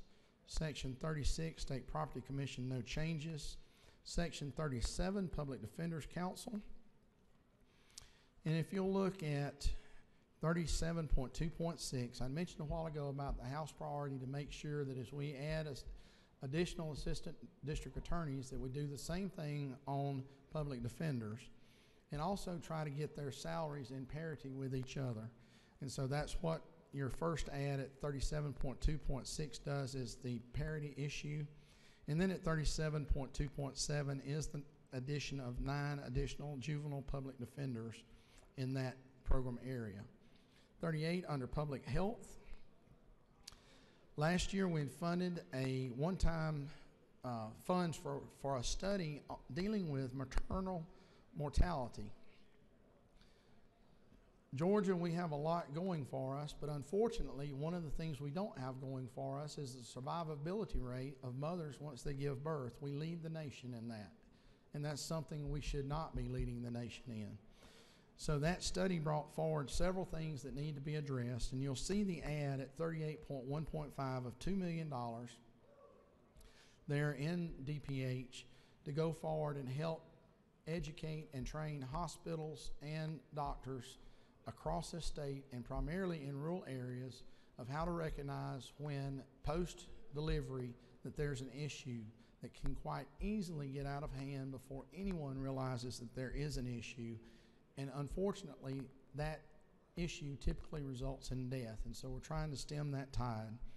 At 38.1.6, you'll see an ad for 3 of the 6 requested sites for expansion of the Sickle Cell Foundation program in their outreach offices around the state. At 38.1.7, you'll also see an ad dealing with the Georgia Cancer Control Consortium and the Georgia Oncology Research and Education Center, or CORE, and their 5 regional centers. And then 38.1.8, implementing what we started, or continuing to implement what we started last year with diabetes prevention and helping individuals around this state realize what they need to do to better take care of themselves so they don't fall a victim to diabetes. 38.4.3 under the trauma system improvement category. During the recession, there were several positions, about 10 positions around the state that dealt with EMS training and helping our local EMS personnel stay up to date on new techniques, new technology. That had been done away with when we went into the recession, and all we're saying here is to reestablish that training program around the state, and I'll show you in just a second where those funds will be coming from to pay for that. But again, another recommendation coming out of the Rural Development Council. 38.7.5, you'll see a transfer. It actually comes from 3811.1, just aligning the contracts with the Emory Autism Center into the same category. 38.7.6, the Babies Can't Wait program continues to grow, and what we're doing here is trying to catch it up to the Medicaid reimbursement rates. And at 38.7.7, you'll see an adjustment for the FMAP rate change on the federal level. 38.9.3 and 38.9.4 both deal with infectious disease control. 9.3 deals with Grady's infectious disease program and helping with treatment, identification, and prevention of HIV and AIDS. And then at 9.4, this deals with hepatitis C and surveillance and actually helping people understand that they may be a carrier of hepatitis C by helping furnish 5,000 rapid test kits. As I mentioned, 3811.1 is the transfer on the Emory Autism contract there. And then at 3815.3, you'll see again the 10 regional EMA or EMS training officers and just telling them to use existing funds for those training slots. Under 39, public safety, an addition of funds for some of the IT management work that they contract with the Georgia Technology Authority for. And there was already about $416,000 in the base, so the full amount was not necessary that had originally been recommended. 39.6.5, just a reduction in the one-time funds that were provided for some vehicles and equipment. And then 39.8.6, again, reduction for one-time funds for equipment. Under the Public Service Commission, Chair Lady Houston and her folks have worked with the PSC over the last several years on making sure that they are kept up to date on what is needed by our Public Service Commission. And unfortunately, about 33% of the staff over there are eligible to retire in the next 3 years. So it's necessary to go on and bring some folks on board that can be training and learning from that experience that's there in-house so that when those individuals do retire, they can just pick up and keep right on going. So you'll see that ad at 40.1.5.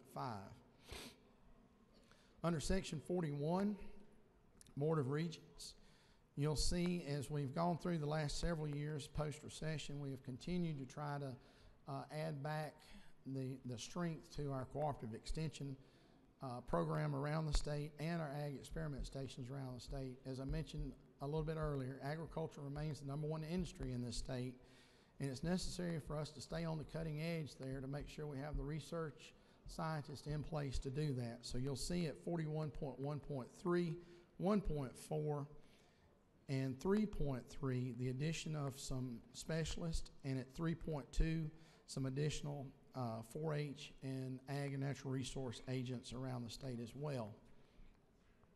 Under forestry extension At 41.5.2, you'll see some one-time funds for some building maintenance needed at Whitehall Forest in Athens, and at 5.3, funds to demolish 3 buildings that were high cost to maintain, not being used, but for safety reasons we're having to continue to be maintained.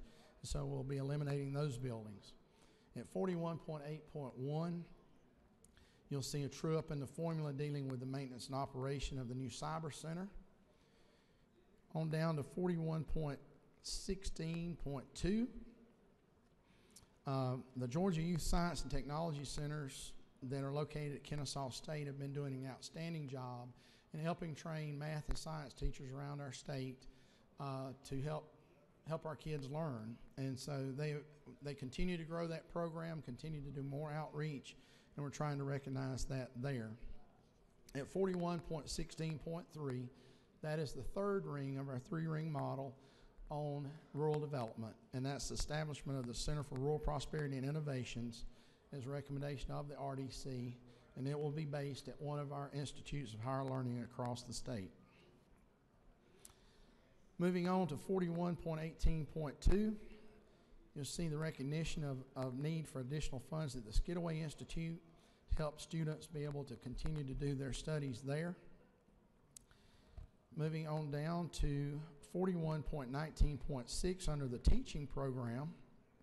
So as Bainbridge State College has combined with ABAC, and much of the facility at Bainbridge State College has been transferred over to the Technical College System of Georgia, there's also the need to transfer those teaching dollars. So you'll see the reduction here, it will be matched with an add over in the Technical College System. 41.19.7, as Chairman Earhart has a very soft spot in his heart, and he does have a soft spot in his heart, believe it or not. And one in his head too, he says. But it deals with the School of Public and International Affairs. And many of you have been students there. And so Chairman Earhart has wanted an expansion of the learning opportunities for those individuals through internships, and working with President Moorhead and the Board of Regents. They're going to use some internal funds to expand those opportunities for students there as well. At 41.20.3, under Vet Med Experiment Station, just adding a clinical veterinarian dealing with avian influenza. 20.4 deals with an increase of cost for maintenance and operation of those Vet Med Experiment Stations. And then at 41.20.5, creating the food animal haul-in medicine facility there in Tifton, dealing with large animals primarily. And then at 41.20.6, adding a technician there at the Tifton Vet Lab as well. Under 41.22.2, and several of you have asked me about it. I know this is important to many of you, and it's important to me as well. Georgia Military College prepares young people to go into our active forces. And GMC is a little bit unique in the way that it's set up and the way it's structured. Part of it's a college, part of it is a K-12 institution. So a lot of times when things are done and changes are made, they may get left out one way or the other. And so as the adjustments for TRS were made, the calculations were not accurate. And so that was recognized by Chairman Earhart and our committee. And so you'll see the true up of that at 41.22.2. Moving on to the Department of Revenue. A couple of the statewide insurance spread and teamwork spreads, but also the recognition of once the DRIVES program is set up, established, and moving forward. As I mentioned the other day, there are connectivity issues. So of course, we've got 3 or 4 bills between the House and Senate dealing with broadband and broadband accessibility. And so understanding that and knowing that that's one of the biggest hurdles for implementing DRIVES, we'd already put $2.1 million in the amended budget to help with connectivity, and we're putting an additional $2.1 million into the connectivity issue here. And if you'll look at 42.6.7 and 6.6, those all relate to revenue processing at 42.8.4. Those two items and then another item at 4211.5 are actually revenue neutral. So the dollars are the same, just spread differently within the Department of Revenue to represent how some of their business is actually changing internally. Secretary of State's office, section 43, no changes there. 44, student finance, dual enrollment. Dual enrollment, I think by anyone's measure, has been wildly successful. And with that, it comes time to every once in a while go in and look at things. And so we actually requested an audit this past year. And in that audit, it kind of pointed out some weak points. And so one of the things we've went in and addressed is putting a 15 credit hour cap per student per semester. And also dealing with the qualifications of faculty to teach. And that's allowed us to take a little bit of a savings there at 44.1.3. At 44.1.4, you'll see the elimination of the transportation grant. We had taken it out in the amended budget, and so we're taking it out here. And of course, I mentioned under pupil transportation under DOE, we're going back in and adding significantly for new school buses and for additional FTE recognition there as well. 44.10.1, just the recognition of principal repayments and some of the interest revenue for some of their operating, but also for them to be able to go out and make additional loans as well. 44.15.1, under the Service Counselor Loan Program, dealing with the Georgia National Guard, that program continues to grow and expand, and we're just recognizing some additional dollars to put those scholarships out there for individuals serving in our armed forces and reserves. Section 45, TRS, no changes. Section 46, Technical College System of Georgia. At 46.1.6, as the labor office at Cedartown was being prepared for closure, the Technical College System has a facility adjoining, and it was going to fit quite well into their portfolio of what they were doing there for getting individuals ready for careers. And so we've made a transition and putting funding there for that transition as well. At 46.3.2, a truing up of the numbers in recognition of the workforce investment dollars, the federal dollars that come to the state. That number varies from year to year, so what we've tried to do is recognize or come as close as we could to what it traditionally is. Regardless of what we put there, because they are federal funds, they will flow into that program. At 46.3.3, just recognizing to use $2 million of those programs to go toward the Governor's Defense Initiative. As it's been said many times in business, it's a whole lot easier to keep a customer than it is to go out and find a new customer. Our military bases are just sort of the same thing. It's a whole lot easier to do the preparation to keep those bases in our state than it is to try to go out and recruit business and industry that brings the same number or equal number of jobs to the state. And so it is imperative upon us as we continue to go forward to make sure we do all we can to make sure that everyone understands Georgia is a military-friendly state and that we want to do what we need to do to make that happen. At 46.5.6, you'll see there the recognition of the move from the Department of Regents related to Bainbridge State College.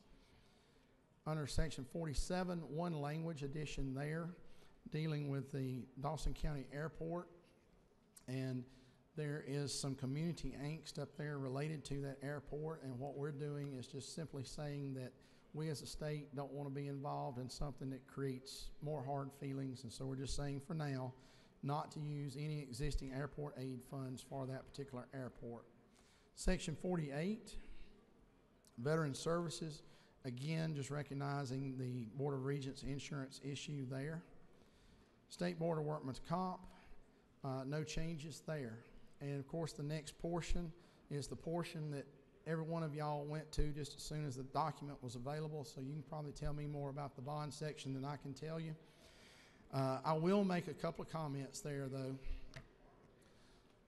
As we have seen the events of the last few weeks happen in Florida, it has become obvious to all of us that we may need to look back and realize if there's something additional we can do to keep our students safe within our school buildings. And so as an initiative of this House and the Speaker, we're rolling out an initiative that, if the Senate joins us, will make $16 million available in grants to help harden school facilities to keep these individuals that seek to do harm to our children and to our teachers out and keep them safe inside. And so you'll see $8 million of that 16 in the House version, and we're calling on our Senate colleagues to match that with an additional 8 to roll those grants out to school systems across this state. So a lot of things that we've talked about, a lot of things that we've covered. I mentioned themes earlier, and you see those themes throughout the document. Education, dual enrollment, Hope scholarships, education, teacher retirement is a portion of that. School buses. We can't educate them if we can't get them there safely and securely. Children's safety, again, is a theme. The expansion of the ALP that Chair Lady Dempsey and her committee worked so hard on. The money we continue to spend not only for children's mental health, but for adult mental health. We still spend and continue to add to what we're spending to take care of some of the most vulnerable among us. Our partnerships between our rural and urban areas. Many of the things that I mentioned dealing with the Rural Development Council do not just affect rural Georgia. They affect all of Georgia. All of us in here enjoy wearing cotton clothes. All of us in here enjoy having a shelter over our heads. All of us in here enjoy sitting down and eating a safe and abundant food supply. The rural areas of our state benefit the urban areas of our state tremendously. And if rural Georgia does well, urban Georgia does well. Unfortunately, a lot of times when urban Georgia does well, rural Georgia does not do well. But it's incumbent upon us that as we work through this budget that touches every community in this state, that we look out for the best we can for all 10.4 million residents in the state of Georgia. There's a lot of partnerships. There's a lot of work. There's a lot of hand-holding in some cases going on to make sure that all 10.4 million folks are looked out for and taken care of. Mr. Chairman, that concludes my remarks. I'm glad to answer any questions any of our members may have. Ladies and gentlemen, you can tell my voice is getting very short, but I will try my best to answer a few questions if there are some.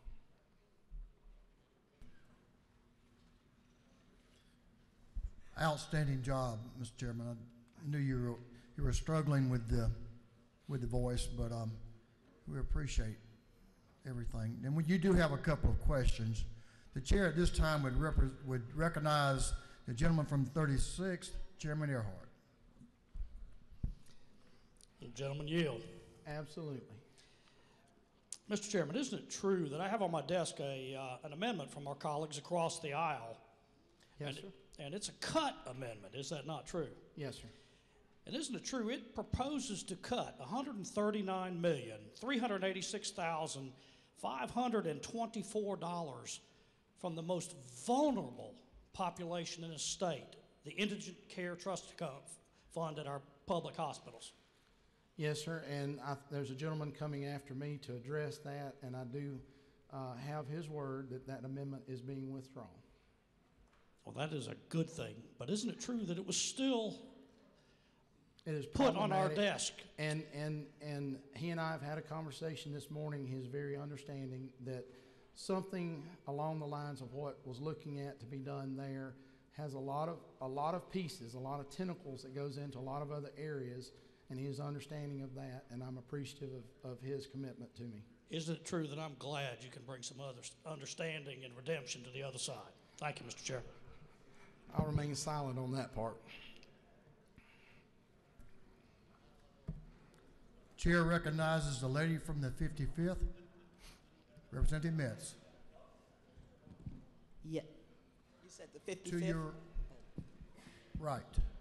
The 55th? Yes. Thank you, Mr. Presiding Officer. Would the gentleman yield? Yes, ma'am. Thank you. 46.3, the Governor's Office of Workforce Development. Yes, ma'am. Could you help me understand? I'm particularly interested in 46.32, but if you could go over 46.31, 32, and 3.3. I need a little more understanding in that area. Thank you. Okay, all that is happening there, we had moved the workforce development dollars a few years ago from the Department of Labor to the Department of Economic Development. The fit is actually better at the Technical College System of Georgia, where their focus, their sole mission and focus is workforce development. And so what we're doing is moving those dollars from economic development to the Technical College System of Georgia to help train and equip individuals from traditional students on up to folks my age to be able to go out and get high-paying careers and do things to provide for their families. So it's just a transfer from economic development to here under TCSG. Thank you. Yes, ma'am. Chair recognizes the gentleman from the 33rd, Chairman McCall, for a question. Chairman Yield. Yes, sir. Is it not true that I think you have done an excellent job, or your team has, on this, but the most important thing that you have said in the whole presentation was about the last minute of your commentary, where you were talking about rural Georgia, food, fiber, and shelter, and what we provide. And I just want this body to understand how important rural Georgia and everything that you've put in here for rural Georgia and agriculture is to the entire state. Thank you. Thank you, sir. And I'll steal a quote from you. There are 5 things that you have to have as an individual to live: food, fiber, shelter, air, water. Our farmers, not just in Georgia, but around this nation and world, provide 3 of those: food, fiber, and shelter. The good Lord provides the air and the water, but the farmers help keep it clean as well. Thank you. I know both of you know what you speak about on that subject, so thank you. Chair recognizes the lady from the 58th, Representative Cannon, to your left. Mr. Chair, do you yield? Yes, ma'am. Can you help me understand on section 38.1.5, which addresses maternal mortality in Georgia, what that $2 million does? That's actually going to go into, from the study, there were several things that are identified that were needed. And so what these funds would do is go into quality improvement grants for hospitals, implementation of maternal hemorrhage and hypertension patient safety bundles. So in other words, how to coordinate that care for those individuals, data collection, and the actual hospital planning on how to deliver those services. Thank you. Do you further yield? Yes, ma'am. As it's seen in section 23.10.2, is it true that on the 50th anniversary of the assassination of Dr. Martin Luther King Jr., the governor has recommended $50,000 for the Center for Nonviolent Change? Yes, ma'am. Thank you. The gentleman from that the, is in addition to $100,000 that's already in the base as well. So it'll be a total of $150,000 for the center. Thank you, Mr. Chair. The gentleman from the 88th, Representative Mitchell, is recognized. To your right. Thank you. Chairman England, as you're aware, many of my constituents, business leaders from my district, and I have petitioned and advocated for certain substantial appropriations for Stone Mountain Park and Georgia Military College, which has a campus in my district, for which they wanted to do campus improvements and academic offerings. I want to know, did that survive the scrutiny of the Senate? Pretty much. We have agreed to half of the funding needed for the improvements at Stone Mountain Park. And then you heard the comments I made about the TRS initiative with GMC, along with some construction needs that they had also. Thank you for your work on this. Yes, sir. Mr. Chairman, we hope and pray that the Senate will continue to recognize the wisdom of you and your staff and this committee's work. So we'll see how that goes, but I'm sure they will. The gentleman from the 37th, Representative Teasley, is recognized. Does the chairman yield? Yes.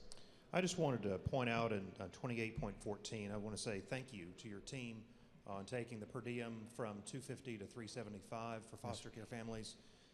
The church I attend, the pastor has certainly turned our hearts towards making a difference in the foster community. And so I just want to say thank you for your work on that and for Chairman Dempsey's work on that. And you mentioned the comments, hoping the Senate adds to our work. Yes. And so I just want to say thank you. Yes, sir. Thank you for wearing lavender purple today and join me in that as we recognize our loved ones that have passed from Alzheimer's. Mr. Chairman, if there are no other questions. Got a couple more, Mr. Chairman. Okay. Just a couple more. They're going to see if they can actually use up all my voice. Okay. That's what we're trying. The lady from the 56th, Representative Thomas, is recognized to your left. Does the gentleman yield? Yes, ma'am. First, I too want to commend you on this budget, and I do think that the work of the Rural Council has been very beneficial. One of the issues just been brought up was the issue related to maternal mortality. And I really want to thank you for the support on that. Is it not true this is an area that, as you said, studies have been put in place and now there's at least specific allocation for this particular area? Yes, ma'am. Also, as I look down in 38, it's also the issue of work around diabetes for the 5 highest counties. And so I didn't know whether or not someone on the staff knows which are the highest 5 counties for diabetes. I'll tell you what, if you'll give me just a second to find, I may have that here in my notes, and I'm sorry that I didn't make a point of that when I was presenting.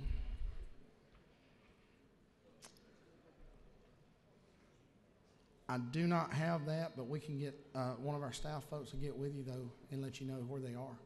Okay, thank you so much. Yes, ma'am. Chair recognizes the lady from the 136th, Representative Hughley, for a question. Thank you, Mr. Chairman. Mr. Chairman, I just want to thank you for your work, but I want to clarify, because I know I'm going to get this question when I get home.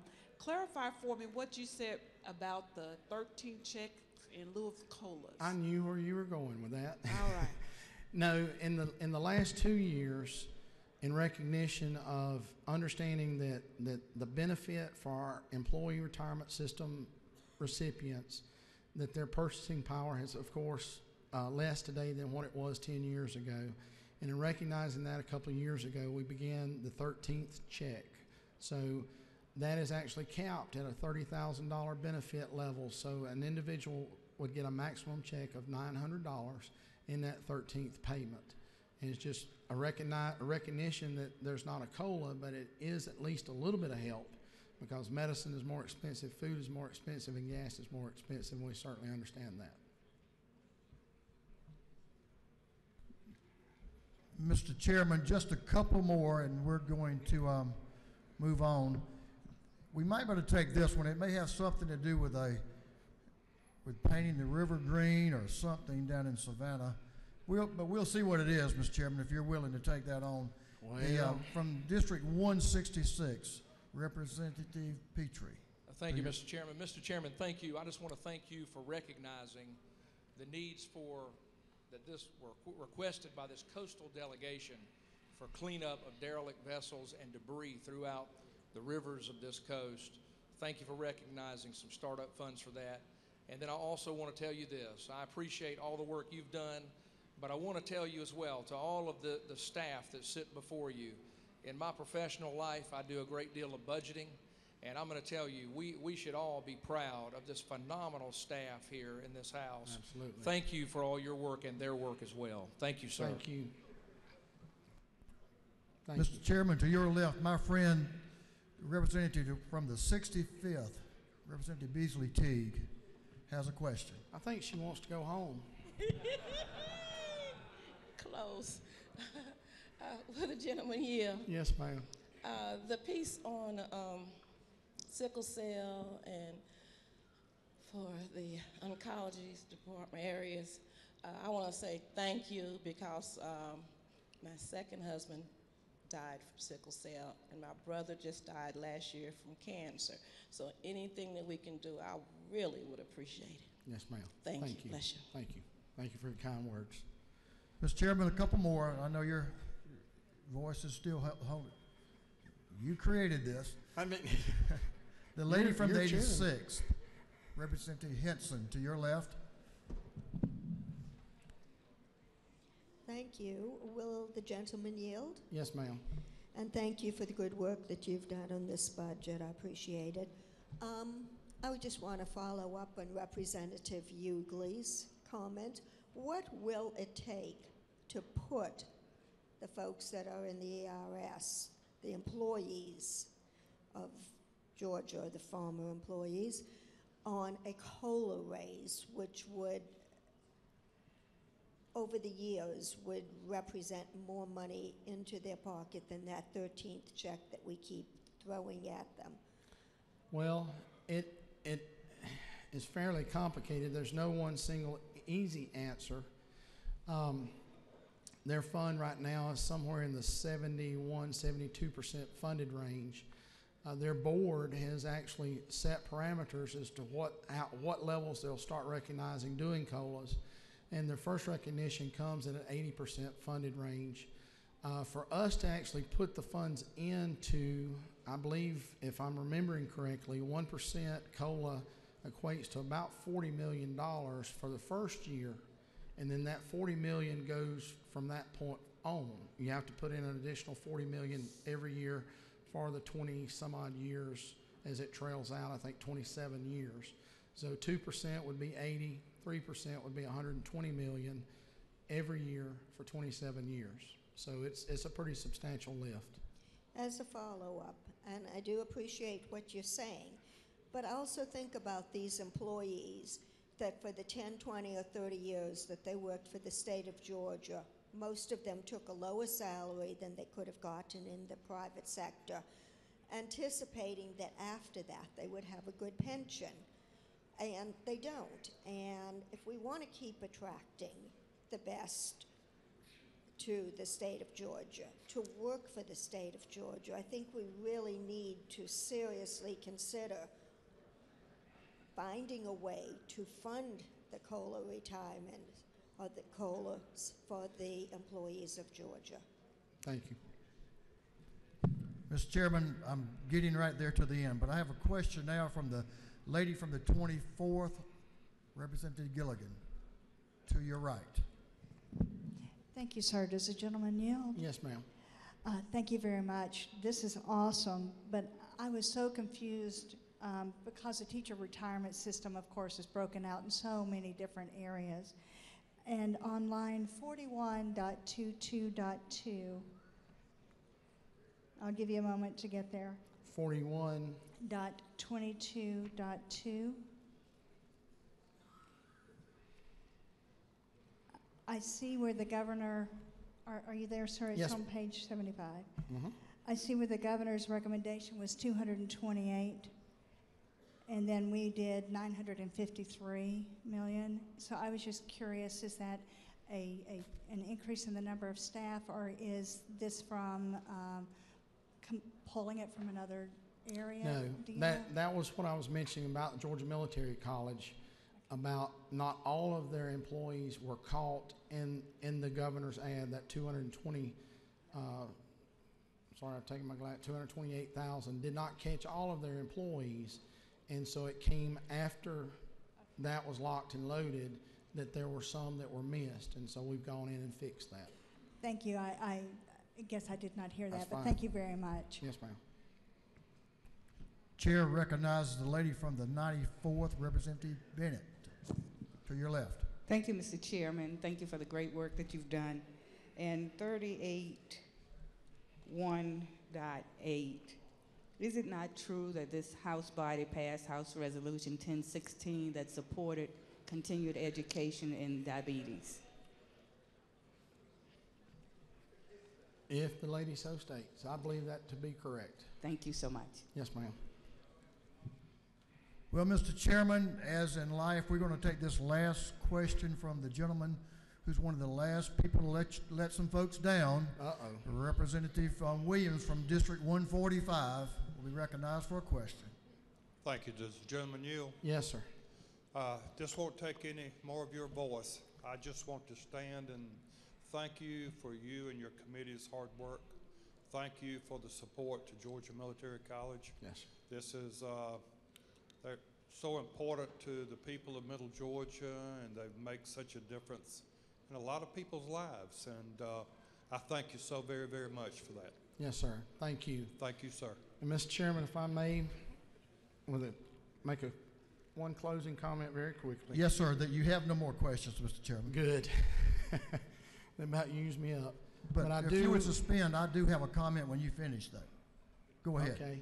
I do want to recognize a couple of individuals that have decided to go home and be with family, take care of business, and raise kids and enjoy life outside of this building. There are two individuals that have been subcommittee chairs for us, one for several years and one I wore out after 1 year, but Chairman Nimmer is not running to seek re-election, and one of the finest young men I've ever had the pleasure to meet in my entire life.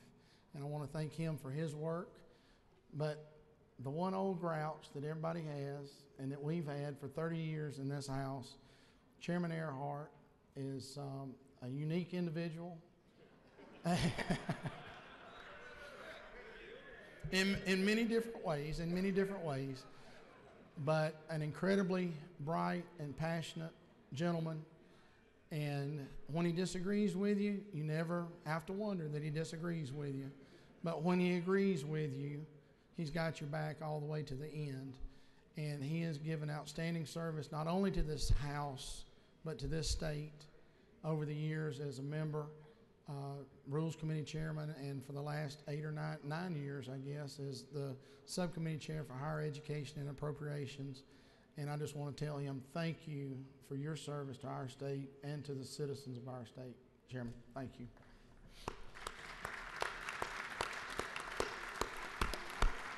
And lady, well said, Mr. Chairman. Mr. Chairman. Yes, sir. I want to point out something to you from your colleagues here and from your committee.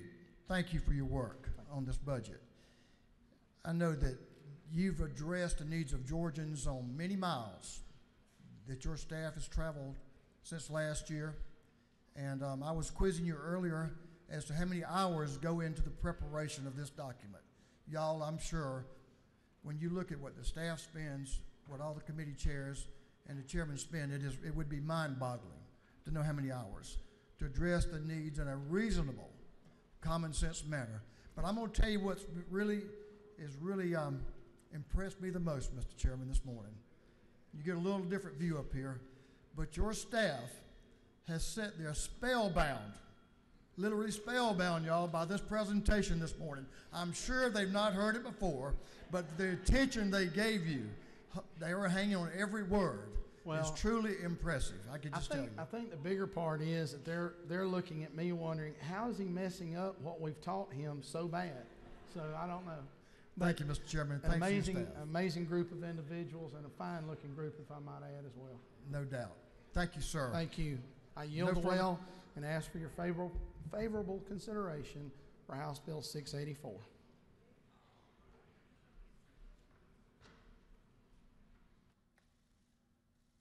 Thank you to the gentleman from the 116th for presenting the bill.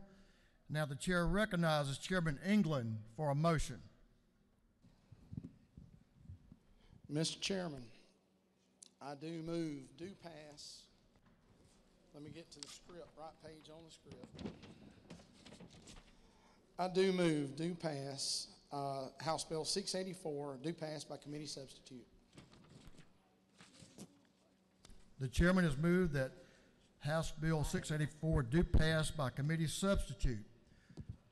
Thank you, Mr. Chairman. The chair now recognizes a gentleman from the 36th, Chairman Earhart, for a second. Thank you, Mr. Chairman. I second the motion that House Bill 684 do pass. Thank you. We have a motion and a second on House Bill 684. At this time, I'll call the question on House Bill 684. All in favor will say aye. All opposed, no. The ayes certainly have it. House Bill 684 passes by committee substitute. The chair now recognizes the gentleman from the 116th, Chairman England. Mr. Chairman, as the chairman of the Committee of the Whole House, you are instructed to report the action of the Committee of the Whole House to the House.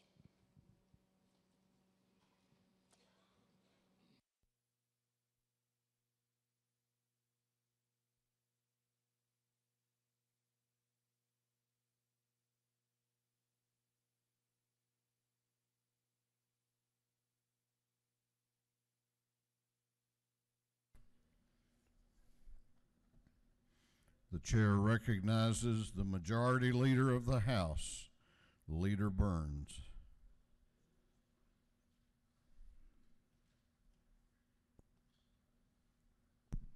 Mr. Speaker, the Committee of the Whole has had under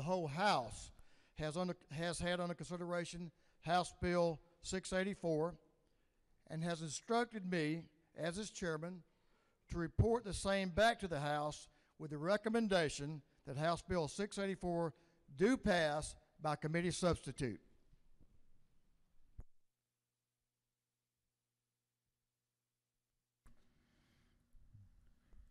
The report of the chairman of the Committee of the Whole House is received. The Committee of the Whole House has had under consideration House Bill 684 and has reported the same back to the House with the recommendation that House Bill 684 do pass by committee substitute. The Committee of the Whole House is hereby dissolved. We have other members that wish to be heard now that we're back in session. The chair recognizes to speak to the bill Representative Schofield.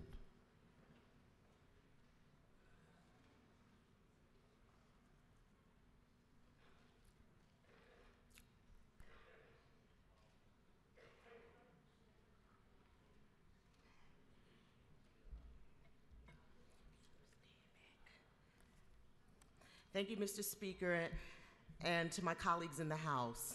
I first want to respect all the work that's been done on the budget, but I rise to express my disgust and disappointment that the request for appropriations to expand Medicaid and to cover the 685,000 Georgians who need it has been intentionally omitted from this budget.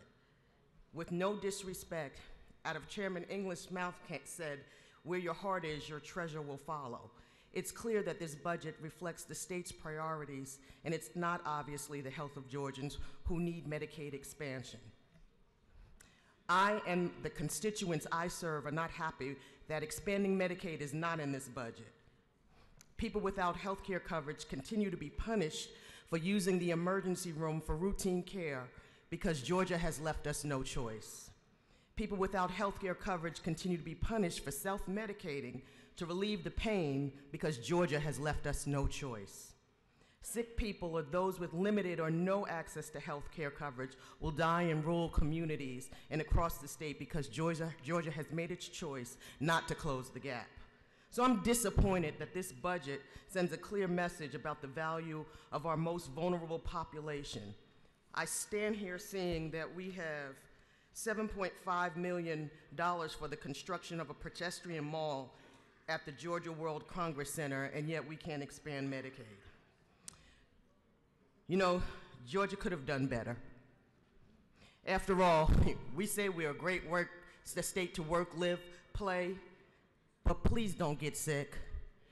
Because if you get sick and lose your health care and coverage, you're not protected.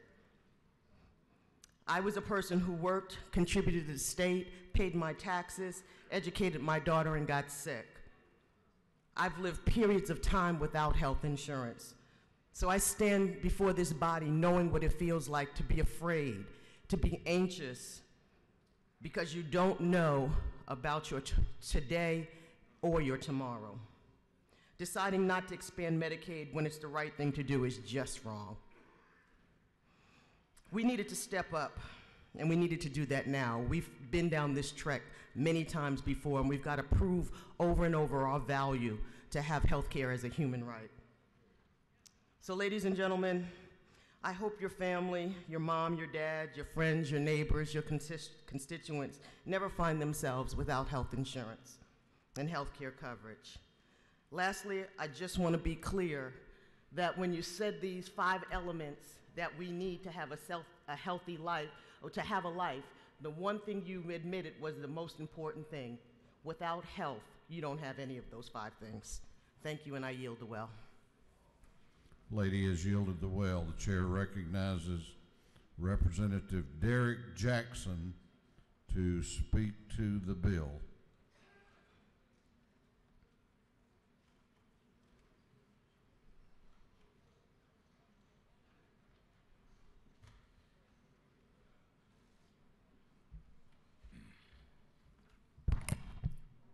Thank you, Mr. Speaker. I rise in opposition of House Bill 684. And I do not take this position lightly, because this is the #1 constitutional role and responsibility in the General Assembly.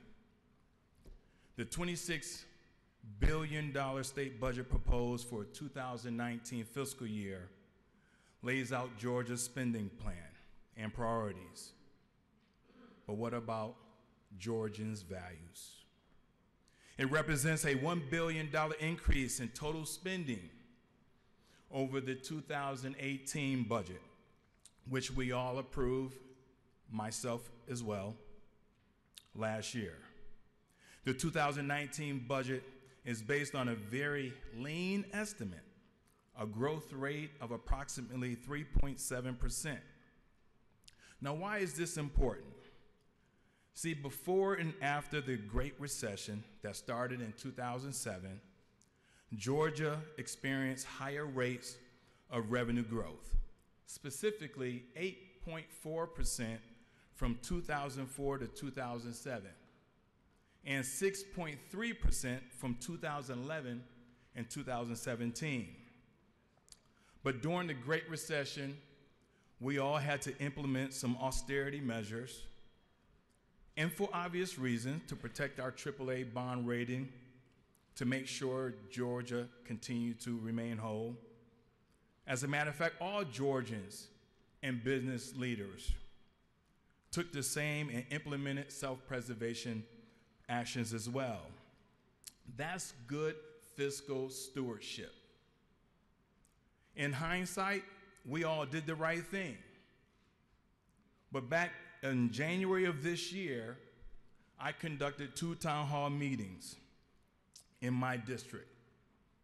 And I went on to tell the crowd of about 90 individuals that Georgia is the #1 state to do business.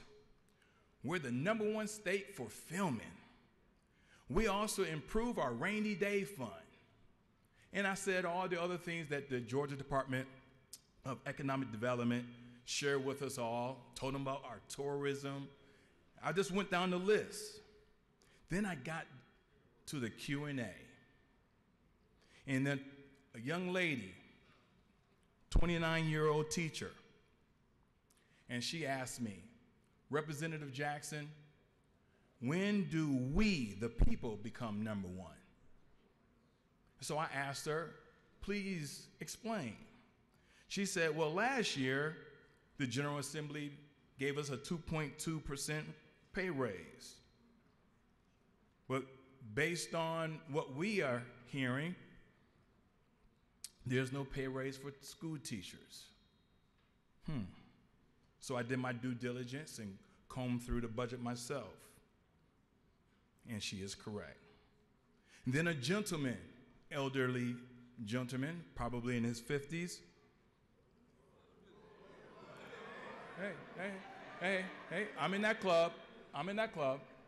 Relax, I'm in that club. But he went on to say, Representative Jackson, I have 3 jobs. 3 jobs. He works 17 hours a day. So he asked me the question, why can't we raise Georgia's minimum wage? So I wrote that question down. Then the third person stood up and said, and she was also an educator. She said, Mr. Jackson, it's great that Georgia's #1 in a lot of things, but we're number 38 in our public education. Number 38. And then a seasoned individual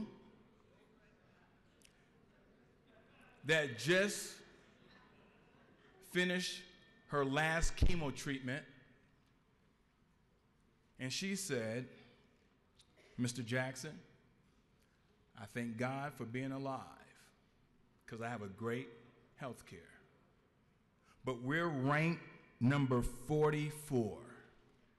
So it's great to be #1 state to do business. It's great to be #1 fulfillment. But I stand in opposition when we are number 38 in our education system, when we're ranked number 44 in health care.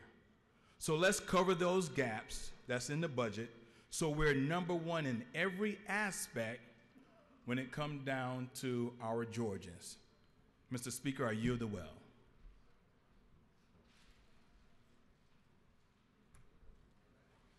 Chair recognizes Representative Dreyer to speak to the bill.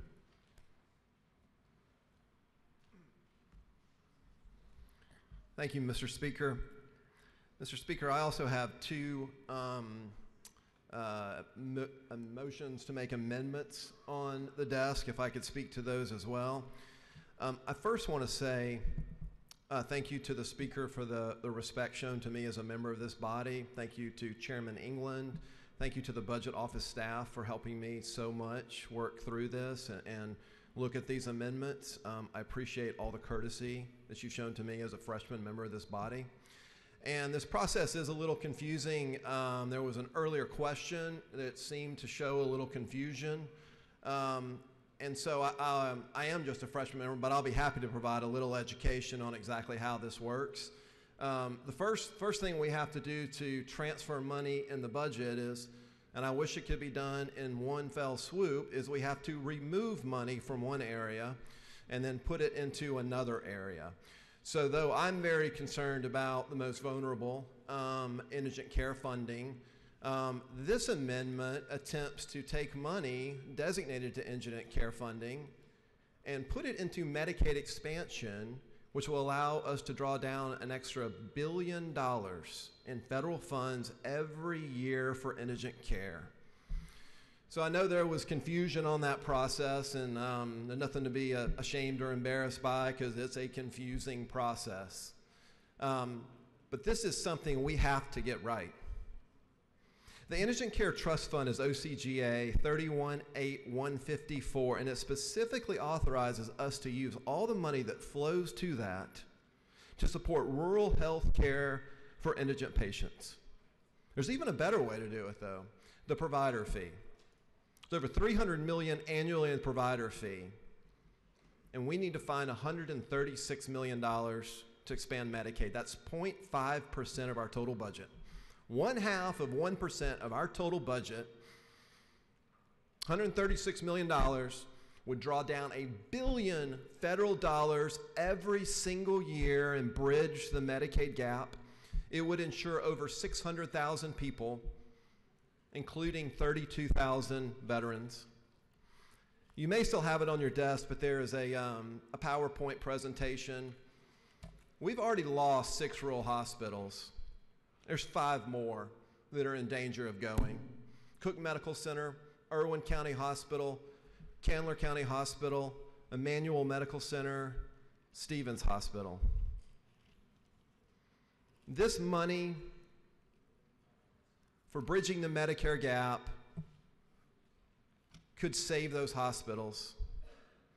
Those hospitals serve Cook County, Adel County, Irwin County, Coffee County, Tift County, Turner, Berrien, Candler, Evans, Emmanuel, Trutland, Jenkins, Stevens, and Habersham. And if you're somebody in that 600,000 who doesn't have health insurance, I got to say there might not be anything more important to you. And for 0.5% of our budget, we could solve that. And this is not going away. These hospitals could close. If you represent those counties, these hospitals could close. The Georgia Chamber says we are the third highest state for uninsured population, and this is really scary. I'm going to give you one more stat. The Georgia Chamber says if we don't do anything on Medicaid expansion, by 2026, 25% of rural Georgia will not have health care. 1 out of every 4 people will not have health care. And with these amendments, I appreciate the discussion I had this morning with Chairman England and other people. And we don't have the votes for this right now.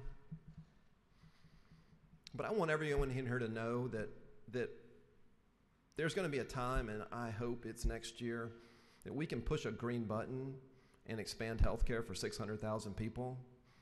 And we can go home and we can tell our families that we help the most vulnerable people in our state, the people that need us the most. We have that power. Politics is in the way right now, but we have that power. Mr. Speaker, I withdraw both of my amendments, and I will vote no on this budget. And I hope next year I can vote yes on this budget if it has Medicaid expansion. I yield the well. Thank you.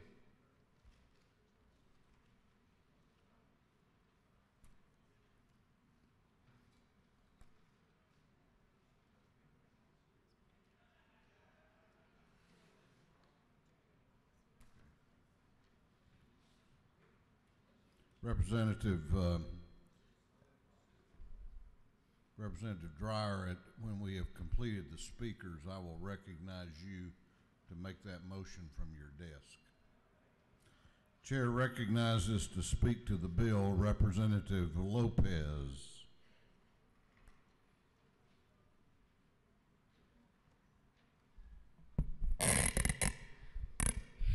Thank you, Mr. Speaker.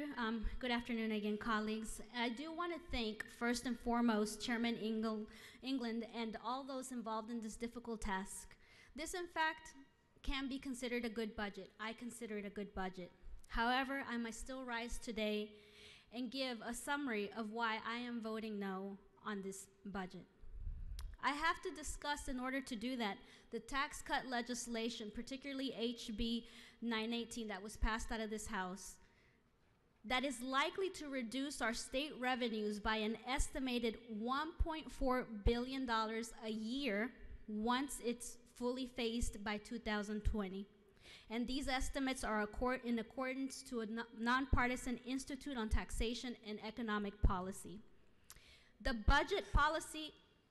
Georgia Budget and Policy Institute also analyzed that piece of legislation that is now law and determined that with $1.4 billion in tax cuts that we no longer will have in our state revenue, that is equal to about the revenue that is needed to, one, as has been discussed, eliminate Georgia's healthcare coverage gap by expanding Medicaid. It would also fully fund the state's K-12 QBE education formula. 3, it would make technical colleges tuition-free. 4, it would allow the creation of a needs-based college aid program.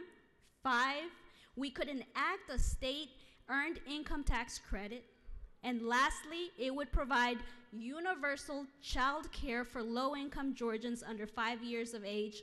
All 6 things combined is what we are doing without by the tax cuts and giveaways that have not been accounted for in this analysis of the bill that we passed during this session.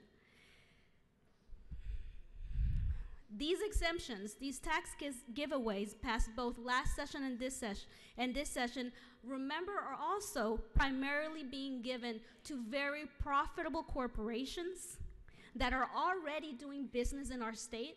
They're already providing jobs in our state, and of course, as should be and as we want them to, are already making profits in our states.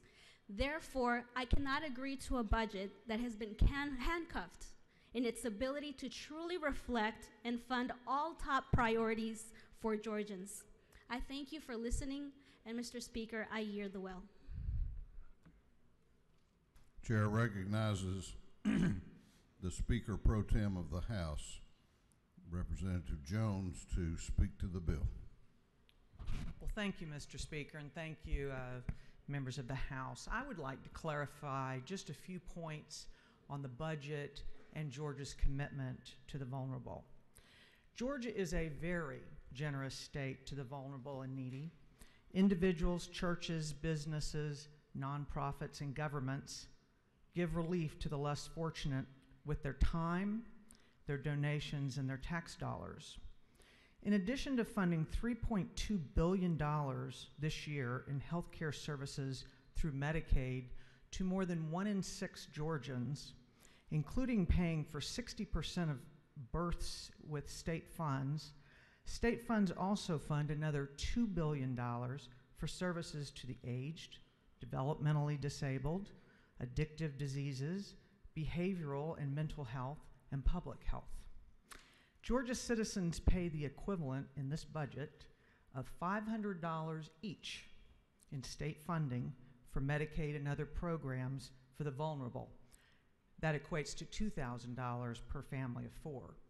I would call that very generous. Georgia cannot afford a blanket, straight-up Medicaid expansion up to 138% of the federal poverty rate on many levels, but cost is the most obvious. According to the Office of Planning and Budgeting, the total cost of Medicaid to the state under Obamacare was projected to cost an additional $4.5 billion over 10 years, of which $2.8 billion would come solely from an increase in the income threshold alone. 100% federal funding is a myth.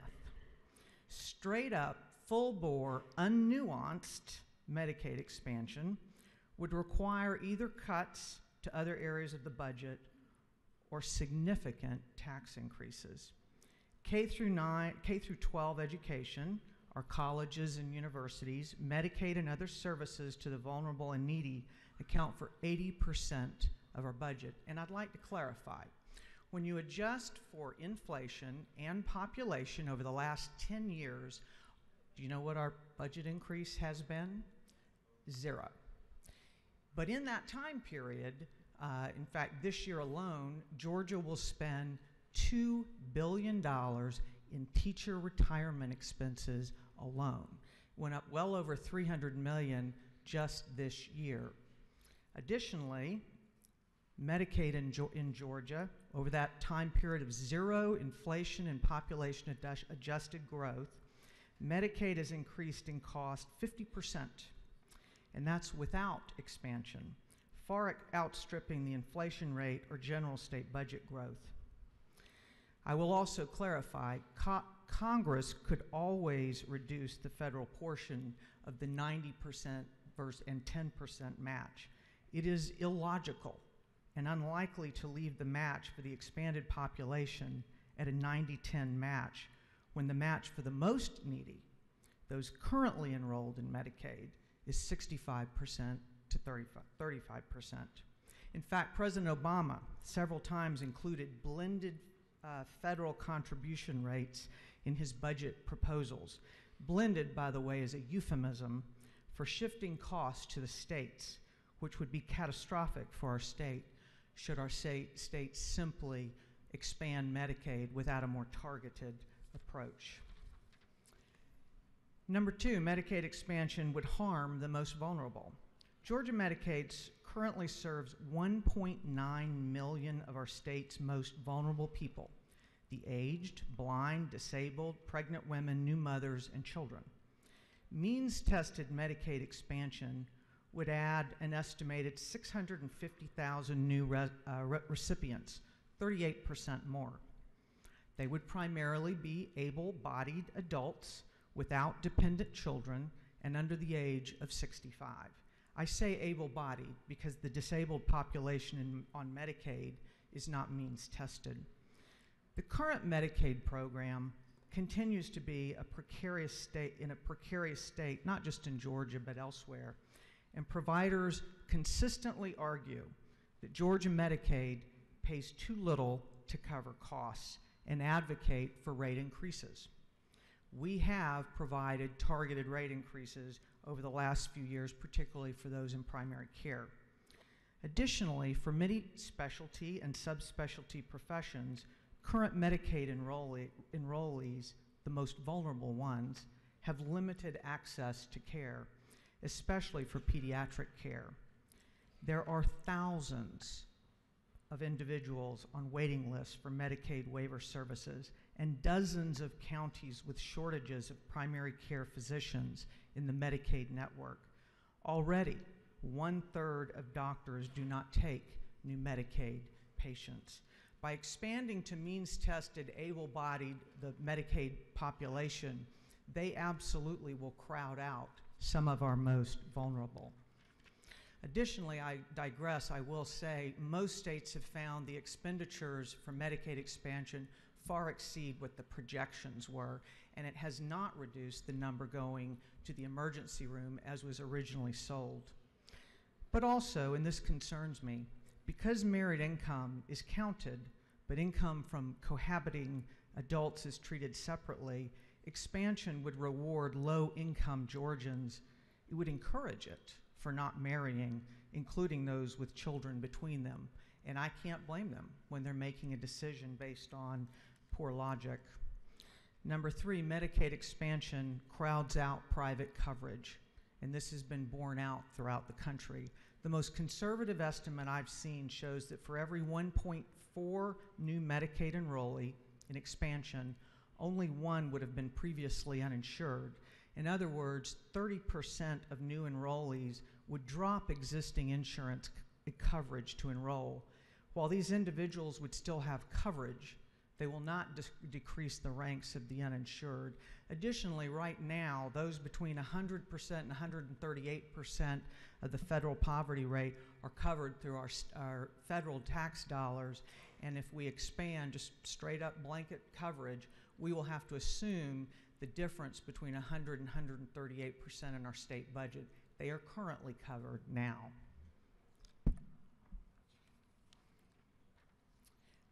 I will close by saying Georgia faces even more significant financial challenges in health care in the future. Specifically, there are the aging baby boomers. Georgia's Medicaid program already pays for over 75% of the $1 billion in nursing home care expense in the state. These costs will rise at an accelerating rate as one of the largest, and perhaps now the largest, population group ages. Our severe physician shortage will be difficult enough to address with 40% of counties lacking a pediatrician or general surgeon and half without an OBGYN. A blanket Medicaid expansion would exacerbate our current problems even before we get to tomorrow's. I suggest we resist making it worse and continue to implement targeted health care programs and consider more nuanced Medicaid approaches. I encourage you to vote for this budget and the progress that it represents. Mr. Speaker, I yield the well. You had questions. You yield. Lady has yielded the well. For what purpose does Representative Dreyer rise? Mr. Speaker, I'd like to withdraw the 2 amendments that are on the member's desk. There were 2 amendments put on your desk, authored by the representative from the 59th District, The gentleman has asked unanimous consent that those be withdrawn. Is there objection? The chair hears none, and they are withdrawn. Thank you. Is there any objection to the previous question being ordered? The chair hears none. The previous question is ordered. Is there any objection to adopting the committee substitute? The chair hears none. The committee substitute is adopted. Is there any objection to agreeing to the report of the committee, which was favorable to the passage of the bill? The chair hears none. The report of the committee is agreed to. Shall this bill now pass? All those in favor of the passage of House Bill 684 will vote aye. Those opposed will vote no, and the clerk will unlock the machine.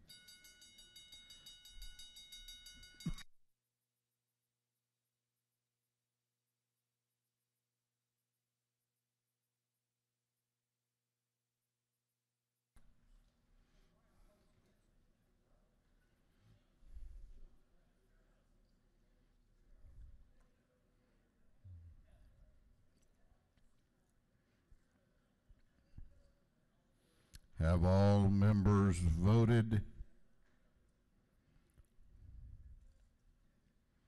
Have all members voted?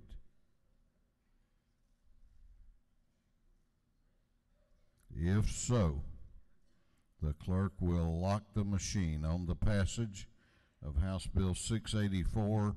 The ayes are 155. The nays are 14.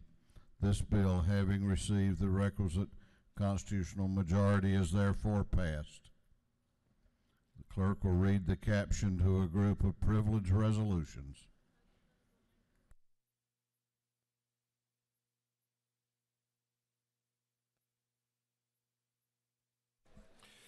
Recognizing and commending Homestretch for 25 years of dedicated service to North Fulton County. Recognizing and commending Stephanie Cox Neelums. Recognizing and commending Paul Bell. Recognizing and commending Kenesha Cooper. Commending Makita Sloan Benson, East Clayton Elementary School's 2018 Teacher of the Year. Commending Gabriel Wiley, the 2018 Henry County District 76 Principal of the Year. Recognizing and commending Wiley Jones Monroe Area High School's 2018 Star Student. Recognizing and commending Ellis McGarity, Social Circles High School's 2018 Star Student. Recognizing and commending Daniel Murphy, George Walton Academy's 2018 Star Student. Recognizing and commending Richard Barrett for setting a new state record for the largest blue catfish caught on the Altamaha River. Recognizing and commending Wyatt Miller. Recognizing Gwinnett County's bicentennial year of celebration in 2018, commending the National Leadership Group Incorporated, honoring the life and memory of Dr. Aline Harris McGill, honoring the life and memory of former Keysville Mayor Emma M.R. Gresham, honoring and commending Shady Yvonne Jones on her outstanding public service, honoring the life and memory of Finroy Frederica Flack Hurley. Recognizing, commending the Harris County School District Teachers of the Year. Recognizing, commending Katie Balderson, Covenant Christian Academy's 2018 Star Student. Recognizing, commending Jeremy Mullis, Loganville High School's 2018 Star Student. Recognizing, commending Sackett Shearsath, Grayson High School's 2018 Star Student. Recognizing, commending Dr. Stacy Kenyon, Grayson High School's 2018 Star Teacher. Recognizing, commending the Roswell Recreation Park Historic and Cultural Affairs Department and Roswell Recreation Committee, commending Schley County High School for winning the GHSA One-Act Play State Championship Single A. Recognizing, commending Watts, Twigg County Star Student. Recognizing, commending James Moran, Twigg County Star Teacher. Recognizing, commending James Doherty, Jones County Star Teacher. Recognizing, commending Sarah Parr, Wilkinson County Star Teacher. Recognizing, commending Walt Parks, Bleckley County Star Teacher. Recognizing, commending Tucker Felkins, Bleckley County Star Student. Recognizing, commending Sarah Yancey, Wilkinson County Star Student. Recognizing, commending Tori Veal, Jones County Star student, recognizing the Camden County High School boys wrestling for winning the 2018 GHSA 7A State Wrestling Championship, recognizing and commending the Camden County High School's wrestling team and its coaches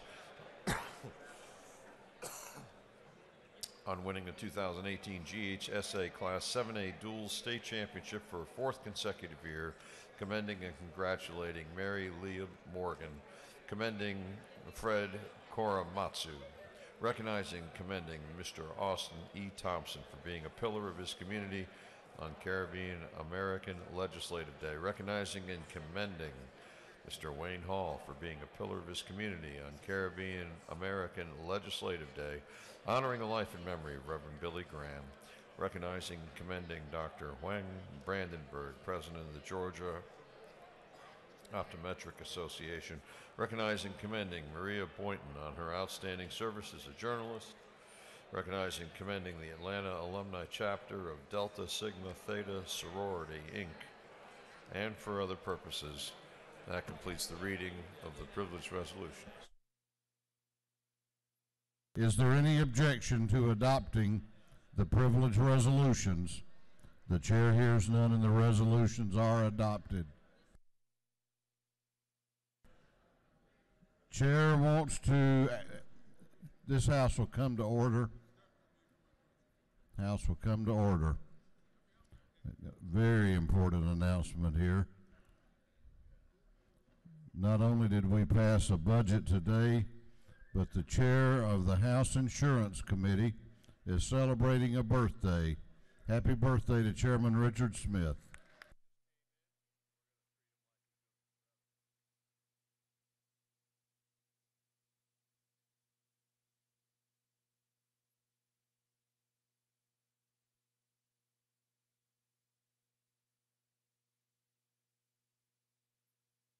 The chair recognizes Chairman Smith for an announcement. Thank you, ma'am. The House Insurance Committee will meet at 8 o'clock Monday morning. House Insurance, 8 o'clock Monday morning, room 606. Thank you. Chair recognizes Chairman Stevens for an announcement. Thank you, Madam Speaker. The Economic Development and Tourism Committee will meet immediately upon adjournment in 341. I know you want to go home, but this is a very important economic development and military bill. Thank you. The chair will be taking page photographs in a moment. Please make your way up to have a picture taken with your page. We have 43 pages, so I know many of you have pages. Please come up to meet your page.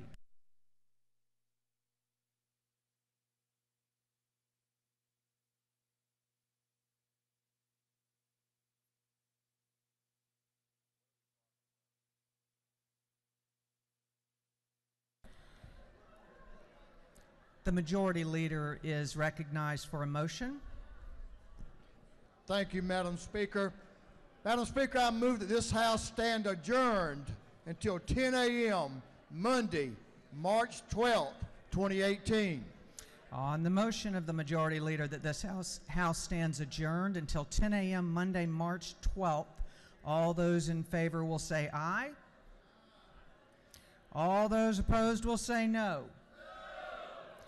The chair is certain that the ayes clearly have it, and this House stands in recess.